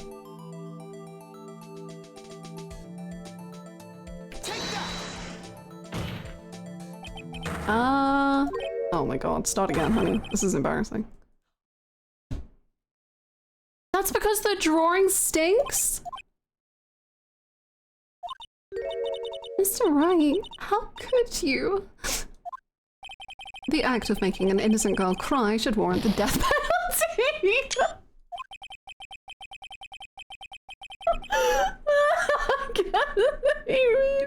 You shouldn't shift the blame to others.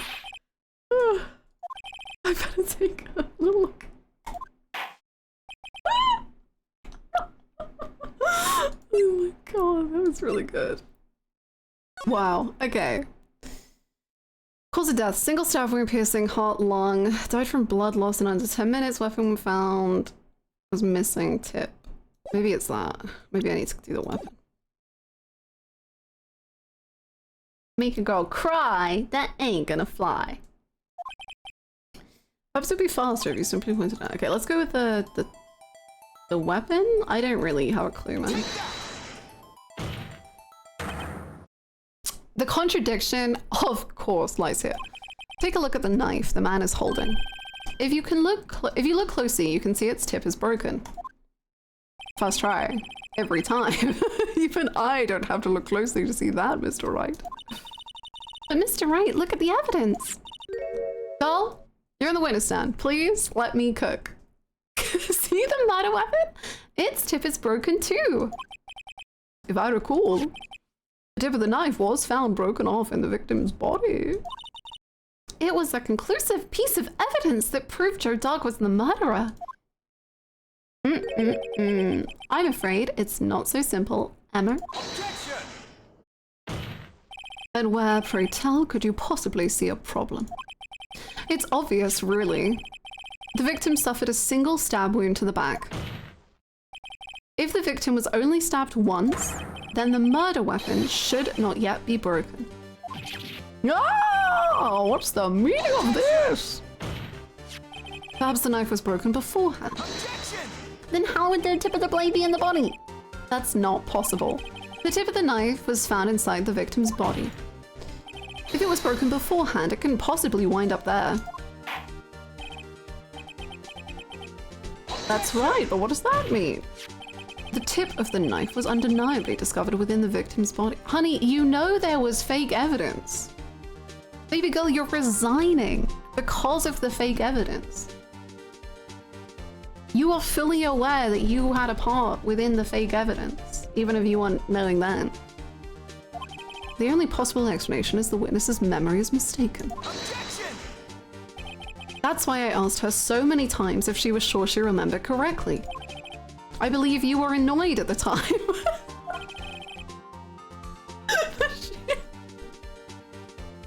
But she was sure she remembered correctly. Oh my god, you do. But there's no other way to explain this inconsistency. Objection! Not so fast, Mr. Edgeworth. There is another explanation. Have you forgotten already? About a little something called falsified evidence, thank you. You're treading on thin ice, right? All I'm saying is that this broken knife tip might be the piece of evidence that was forged. You can't deny the possibility. No.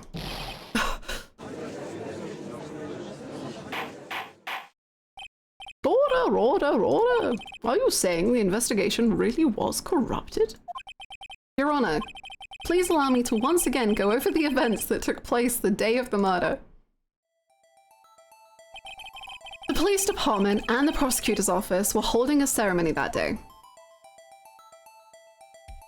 After receiving the King of Prosecutors Award at the ceremony, Neil Marshall questioned Joe Dark along with Damon Gant. During his questioning, Joe Dark fled the room. Prosecutor Marshall chased after him and was killed by Dark. It is my belief that somewhere in this story there is a lie. I'm not lying. That man really was holding up a broken knife. If that's true, then there's no other way around it. This could not have been the actual murder weapon. There must have been another broken knife. Yes. What are the chances of there being two broken knives? Another broken knife besides Joe Dark's. Could there have been one? There is one. If the witness is this adamant about the accuracy of what she saw, it can't just be explained away by a simple observational error. Mr. Wright. In that instant, Emma really did see a broken knife. I assume then that you have some information about this other broken knife. If so, please feel free to enlighten us. The murder weapon was already broken prior to the murder. There's only one way. Take a look at this. Here's the real murder weapon.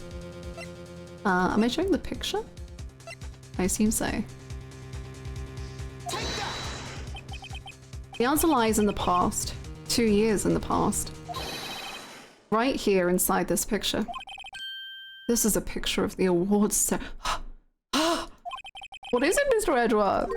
It's the broken murder weapon. Notice the award Prosecutor Marshall is holding.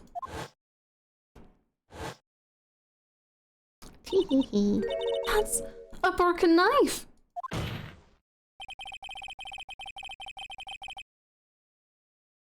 As we earlier concluded, the knife in the drawing was not Joe Dark's knife. That being the case, the knife the witness saw was in all likelihood from this award. Phoenix and Edgeworth are genuinely so domestic in how they talk to each other. They really, I guess I've only seen a selection of the of the defender-prosecutor combos, but you could really tell like they've known each other, like they're not new to each other, I guess. Which is very cool, I think. Neil Marshall was awarded King of Prosecutors that day. As an award, he was given this broken shield and knife. When he chased after Joe Dark, he pulled out this knife. Being a prosecutor, he did not carry a pistol. This broken knife was the only weapon he had in this dangerous situation. Objection! But that can't be. Oh, and why not, Mr. Edgeworth? Because if the King of Prosecutors Award knife was the murder weapon, then the murderer and the victim would be reversed. Yes! What do you mean? I mean, this man raising a knife would have been Prosecutor Neil Marshall. Oh! No, you're onto something. Keep cooking. I promise. Please. But the prosecutor was the one who actually died. That's true. What's going on here? It seems Mr. Wright has been a bit too eager to jump to conclusions. Wait! I remember now! I remember everything! That's so well timed, Emma. Goodness! Mr. Edgeworth! What is it? Could you show me your evidence list again, please? His list? One with that picture scribbled on the back? It was the blue badger. I knew it. This picture. I'm the one who drew it. What? You drew that? That's right. The list wasn't torn in half at the time I drew this picture.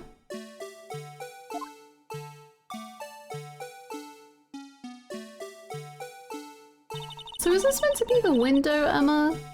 And then this is like God watching on.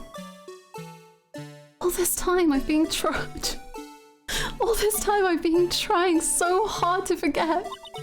I must have locked this part away deep inside me. Perhaps it would be best if we added this to the witness testimony. Would you please tell us what you've recorded, Miss Skye? Yes, Your Honor. First the knife mix-up, and now the blue badger. It should be interesting. She wants to forget the blue badger. As does most of chat. When I saw that man raise his knife, I panicked and rushed toward both of them. I think I knocked away the man with the knife. Oh my god, what if Emma killed him and that's what Lana's been trying to protect this whole time?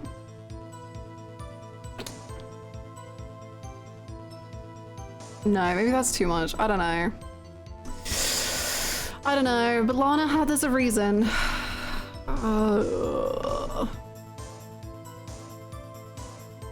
Crazy how God's descent onto Earth was seen right at the time of the murder. Indeed, indeed. Fate. Destiny. Just then there was another flash of lightning, and that's when I saw the blue badger. He wasn't in the room, but I'm sure I saw his shadow. Right. Okay. This is certainly most unusual. Objection! This is actually very usual. Try impossible. The chief of detectives hadn't even designed him until this year. That's what I'm saying. That's what I'm saying. That would mean he didn't even exist 2 years ago. Yes, well, the defense may... Stop, please. Don't pursue this any further. She's protecting Emma. I think. Ooh. Lana. What is the meaning of this? Please remain seated in the defendant's chair. But you can't do this. I've already confessed to the crime. Why can't you just leave it at that? Chief Prosecutor Skye. We've already come this far. It's too late to turn back. Silence! The defense will now begin its cross-examination. Bailiff, please detain the defendant. Seems we're finally getting to the core of the matter. Oh, but it's a little... it's sad though. If that's the case. And Lana's been doing this whole thing just for Emma.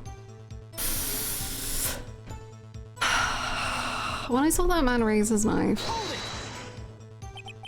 When you say that man, I assume you refer to Joe Dark. Yes, at least I think it was him. You think? All I could really see were shadows.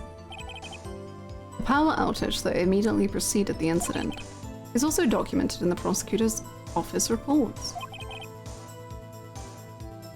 So then you... I panicked and rushed toward both of them. Why would you do something so dangerous? What else could I have done? He was about to stab Mr. Marshall. She seems convinced that Dark was the one holding the knife. But as we've just theorized, Mr. Marshall was the one holding the knife. Well, I didn't know that at the time. When that Dark guy knocked me down, all I could think was, I've got to help that other person. I think I knocked away the man with the knife. What do you mean, you think? It all happened so fast, and I was in shock. I don't remember everything clearly.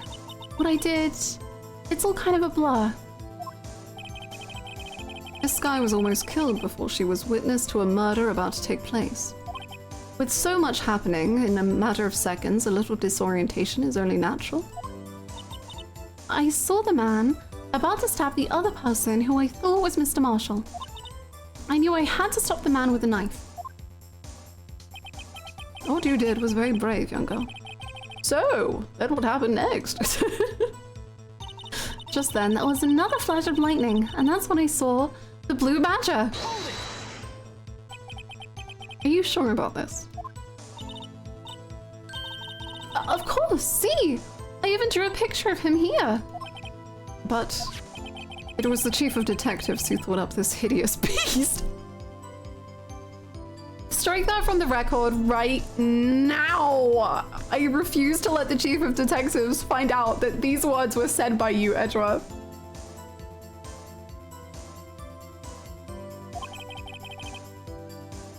And that was just this year. The blue badger didn't exist 2 years ago. This is all quite verifiable. I know it sounds strange. I was surprised too when I saw him at the police department. I had this nagging feeling that I'd seen him before somewhere. Now I finally remember. Oh brother, that's so evil. That thing had caused enough commotion. Tell us, where in the room did you see him dancing? Oh, brother. He wasn't in the room, but I'm sure I saw his shadow. His shadow. So you mean you didn't actually see his face with his winning smile and all? That's right. But I still remember it. He had 3 creepy horns. Objection! This is pointless. That thing couldn't have possibly existed 2 years ago. The witness must be mistaken. Objection! That may well be. But what's important is what caused her to think she saw what she did. Oh? And I suppose you have an explanation. If so, then by all means, please tell us what this shadow really was. Okay, actually, I think I was right. I just might know. The blue badger hadn't even been dreamt up when Emma drew this picture, yet she's certain she saw its shadow. Yeah, I think it's that. Ladies and gentlemen, it is the defense's belief that on that fateful day 2 years ago, there indeed was something that looked similar to the blue badger. Something that is now sitting in this very room. Mr. Wright! In this room? Very well, Mr. Wright. What is it that the witness saw? Please show us.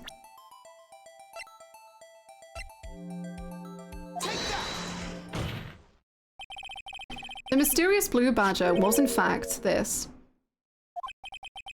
But that's... what exactly is that? I believe it's some sort of jar. But Mr. Wright, that doesn't look like... That doesn't look anything like the blue badger. Well, flip it upside down. Use your imagination. Insane you applauded it as soon as you saw the drawing. Everything's connected. Everything. Yeah. That's connected too. A chat pops up.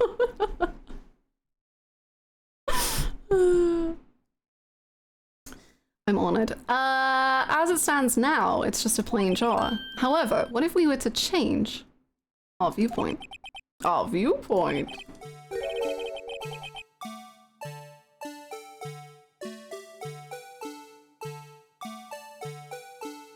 Do you see it?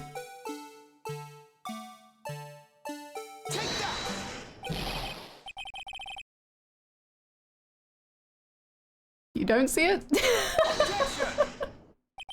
Allow me to remind the defense its case hinges on the witnesses. Wait. I'm trying to behold the power of the Nintendo DS. Hold on. If Mr. Wright can't match the shape, we cannot accept his claim. Oh, come on. Your kid, I don't need to find the right angle. You know what I'm doing. Oh my god.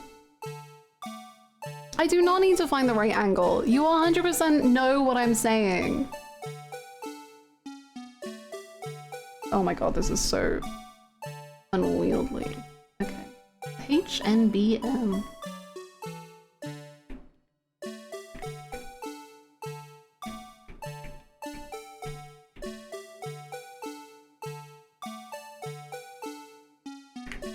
No, that's too much. Too much. Go back.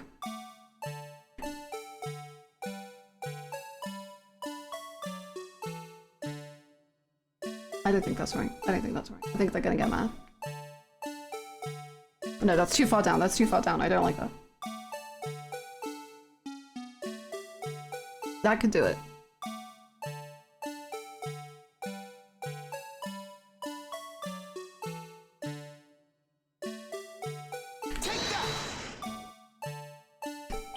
Well, is this a miracle or what?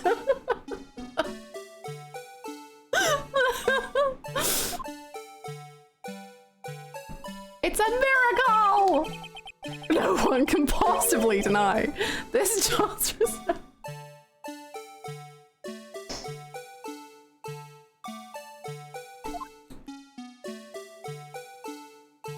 No one. You've been nailing these badger sections so hard. I feel like I just like understand the blue badger on like a soul level, you know?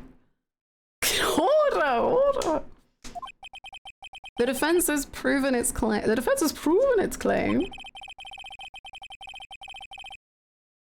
took me so long.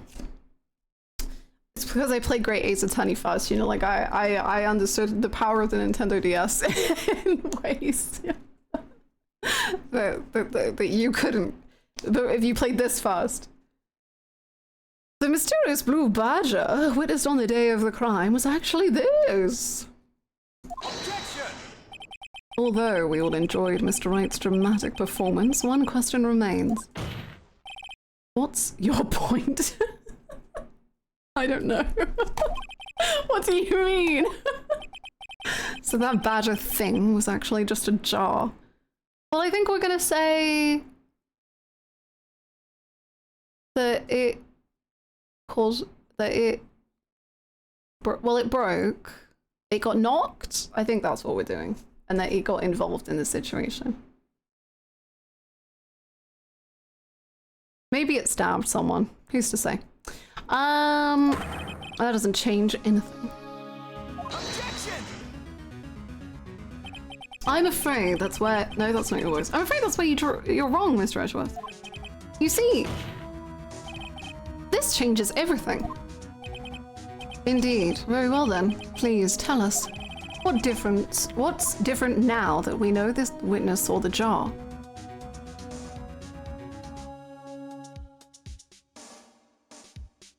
The location! Oh, Phoenix, good job on even thinking of that. Because I thought... No, wait, maybe that doesn't change anything. It's just where I've been imagining it. I've been imagining it took place on the left side of the room, but it actually took place on the right side of the room. But I don't think that matters. No, maybe it does, because that's... No, it does! No, it does! No, it doesn't? Because the drawing would be viewed the other way from coming in the door.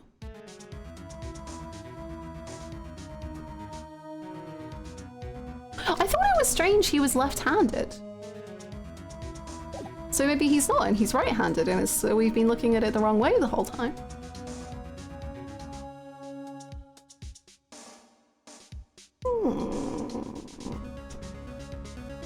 How's it going, Miley? And having a genuine breakdown over badger location. I just feel like there's like 5 explosions happening in my brain, but like before I can recover from the first explosion, the next one's happening, and I'm like, I'll be fucking... I think the location. I think. Allow me to take these in turn. At the moment of the murder, the witness saw this jar. At a very specific angle, I might add, Mr. Wright. Yes, well, knowing this, where could she have seen this jar? Where? The location of the jar is shown in a picture taken on the day of the crime. Yes, yes, yes, yes. Exactly. It's on a shelf in the office of Damon Gant. Objection! What? How are you objecting to that? But the body was found lying near Lana Sky's Okay. Exactly. The witness testified so herself. Objection! But we know that that's wrong! Yes, and it is these 2 facts that reveal what actually transpired. You see, the struggle between Doug and Marshall did not take place in Lana Sky's office. It happened on the other side of the room, in Chief Gant's office. Objection! Are you implying the murderer moved the victim's body?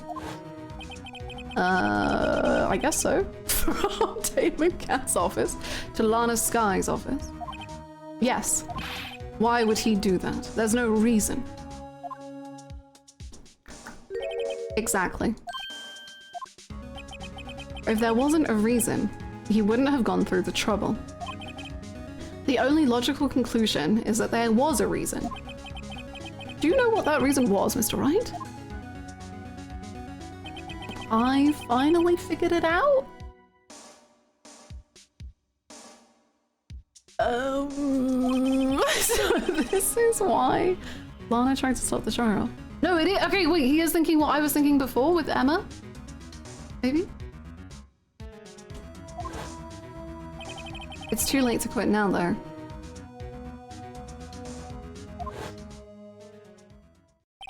Please recall the witness's testimony. She said she knocked away the man who was holding up the knife. Did he fall into the armor knife, maybe? In the next instant, the jar was hit and flew through the air. Now tell me, what could have sent the jar flying?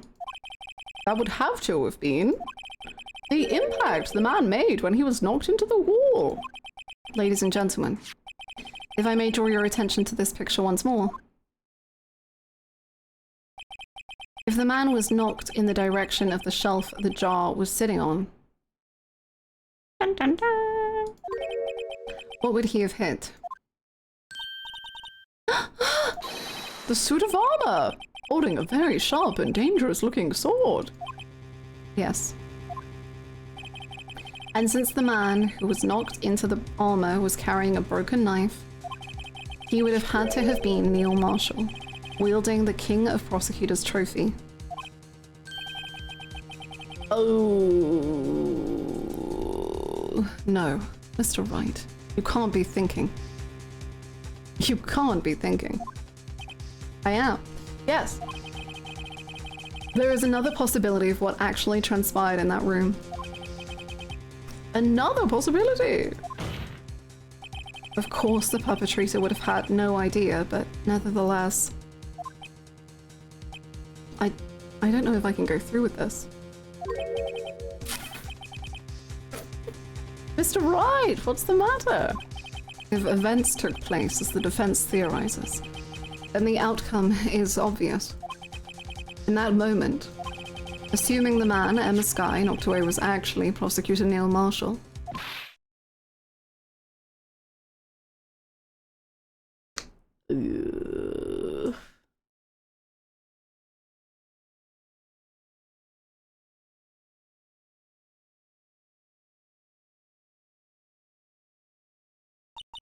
You mean Mr. Marshall died because of me?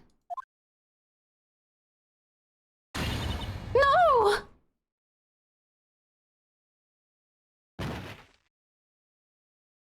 Did she pass out? What just happened? I never imagined her testimony would lead to this. So it was the witness who took the victim's life. And then proved so with her own testimony. This is unprecedented!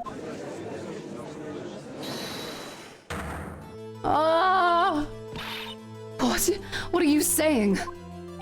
I'm sorry, Miss Skye, but given the circumstances, Joe Dugg murdered Prosecutor Marshall. How can you think it was Emma? How dare you try to pin the crime on her? Imagine that, coming from you. If you recall, it was you who admitted to forging evidence 2 years ago. The reason you moved Prosecutor Marshall's body was to keep anyone else from finding out about what Emma did, wasn't it? I assure you, Mr. Edgeworth, I have no idea what you're talking about. If you hope to have anyone believe your insane allegations, I'm afraid you're going to have proof. Tell me. Do you have any conclusive evidence that proves my sister killed Neil Marshall? Evidence? I'm willing to bet you don't. Yes, it certainly would be difficult to prove this with evidence. I think we do. The handprint. It's on his vest. From her shoving him or something.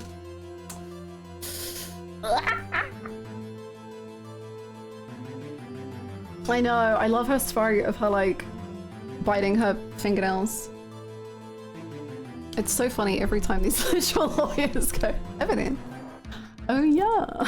If we don't have evidence, then we'll have to rely on testimony.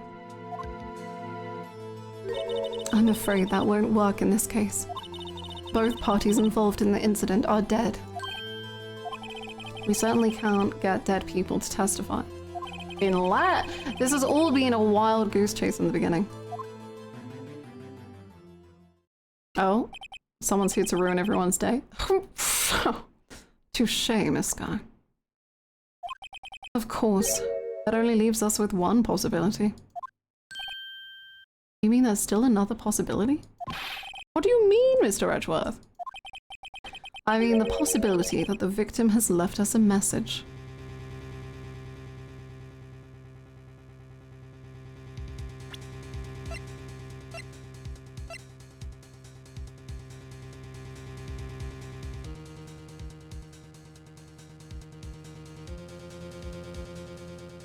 I mean, you could, I mean.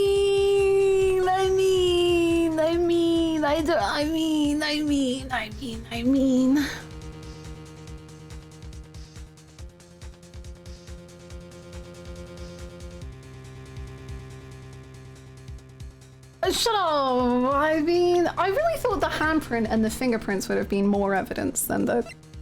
But hey. 11037, I guess.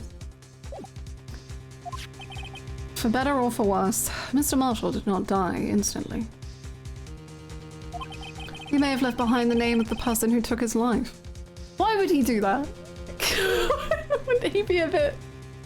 I was a bit petty against a 14-year-old girl. In one manner or another. That's impossible. Well, Mr. Wright, this is the only possibility left to you. A message from the deceased. Does such a message exist? Yeah, it might do. The real murderer's name. Yeah,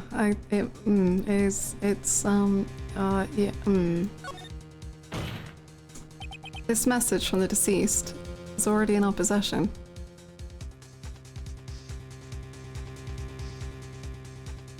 But how did he write on it? Wait, that doesn't make sense.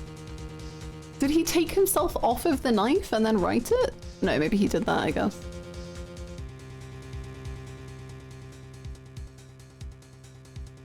This makes Gan even more interesting in some ways, because I thought Gan was like only evil and like only trying to get Lana to do whatever he wanted. But if he literally had the 2 pieces of evidence in the safe, well, I guess he maybe should have destroyed them. Maybe he is evil. But I was gonna say, it seems like he was protecting her, but maybe he had them just in case he needed to use them, which is kind of messed up.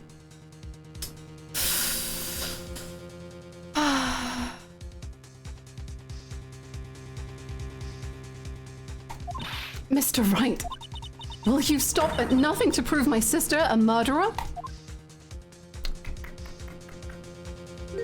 Do not be mistaken, Miss Guy. Our purpose is not to accuse Emma of any crime. There is only one thing we seek: the truth. No matter how painful it may be. Now then, Mr. Wright, please show us the piece of evidence that conveys a message from the deceased. Ugh, I think it's this. Ugh. This is the message left by the deceased. This is that blue badger! Is he going to just speak the killer's name? If that thing could, I'm sure it would. Looks like everyone's forgotten this is just a jar. Message was left here on the surface of this jar. Get your stylus out the DS. Have you ever beheld the power of such a beast of a console? What do you mean? If you look closely, you can see a faint trail of blood on this jar. It looks like someone wiped the blood away. Yes, but notice, for some reason, the blood on some of the fragments was not wiped away. Yes, there is a line here. Yes, there is a line here drawn in blood. So what you're saying is these dots were once lines. Prosecutor Marshall did not die instantly. But wasn't them things smashed? I didn't get it. Because he was knocked over, then she saw the shadow.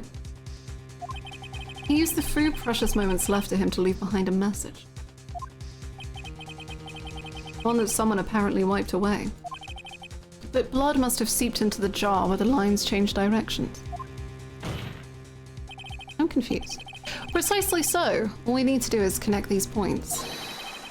And the victim's message will become apparent. No. Mr. Wright, what kind of message did the victim leave for us?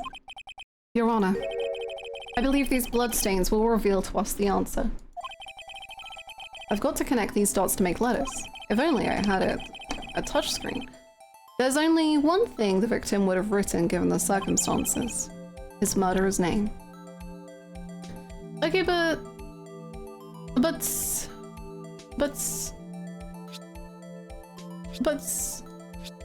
feels messed up.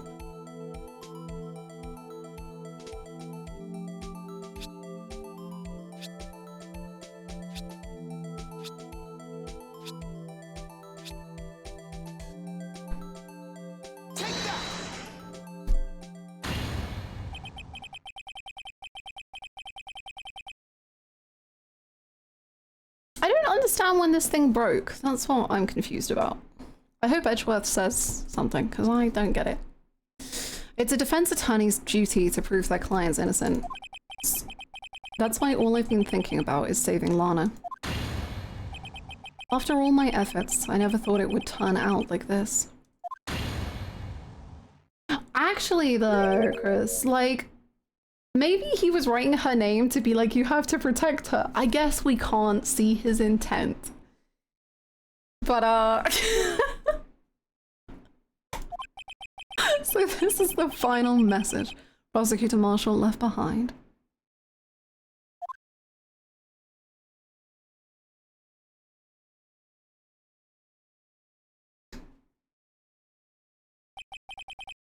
Of all people. She may not have meant it, but in the end, the one who took the victim's life was Emma Skye. That's sad. This has been sad. See, Worthy. Can't say I didn't warn you. Hello, welcome back. Chief Gant. Do you understand the implications of what you've done? What? What are you talking about? 2 years ago, Joe Dark was sentenced to death. He was convicted because of his final murder. I believe you were the prosecutor in that case, were you not? Ack! Yes, Worthy. Because of you, an innocent man was sentenced to death. Not only that, but you used forged evidence to ensure his conviction.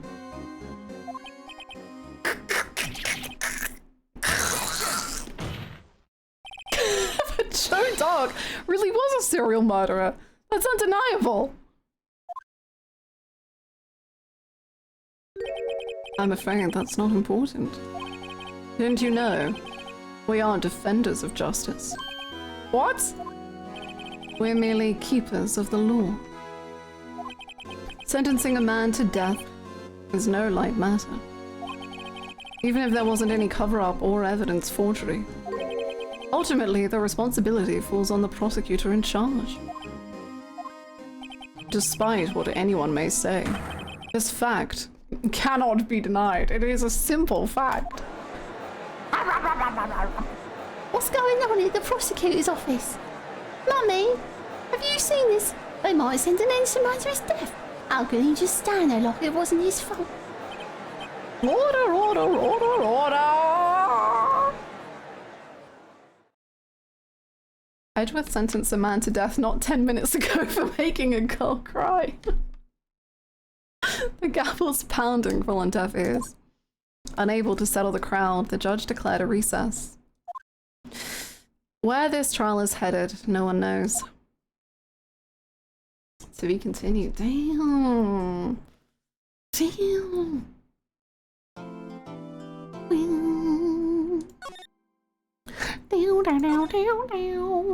Make a girl cry? That ain't gonna fly. Make a girl smile? You pass the trial. Wow. I guess this is a good stopping point.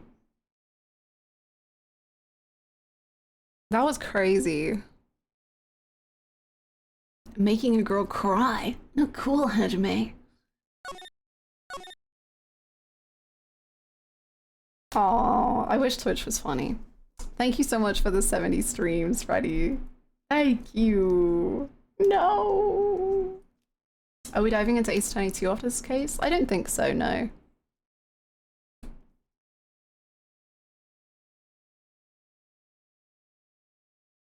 AG sent the innocent serial murderer to his death. Well, the thing is unfortunately, we don't actually know if he was a serial killer because they didn't have enough evidence for that either. So it's kind of just sucks all around.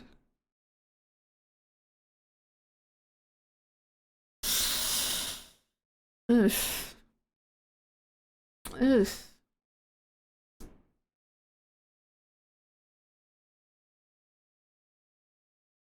Are you saying Emma did all the murders? Yeah, that's exactly what I'm saying. Supposedly he did give himself up.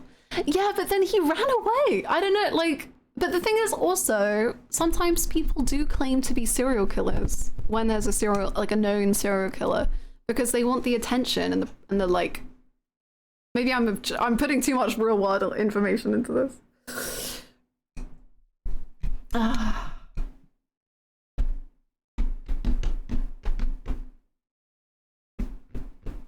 We're actually playing Ace Attorney 7 next. Yeah, it's true.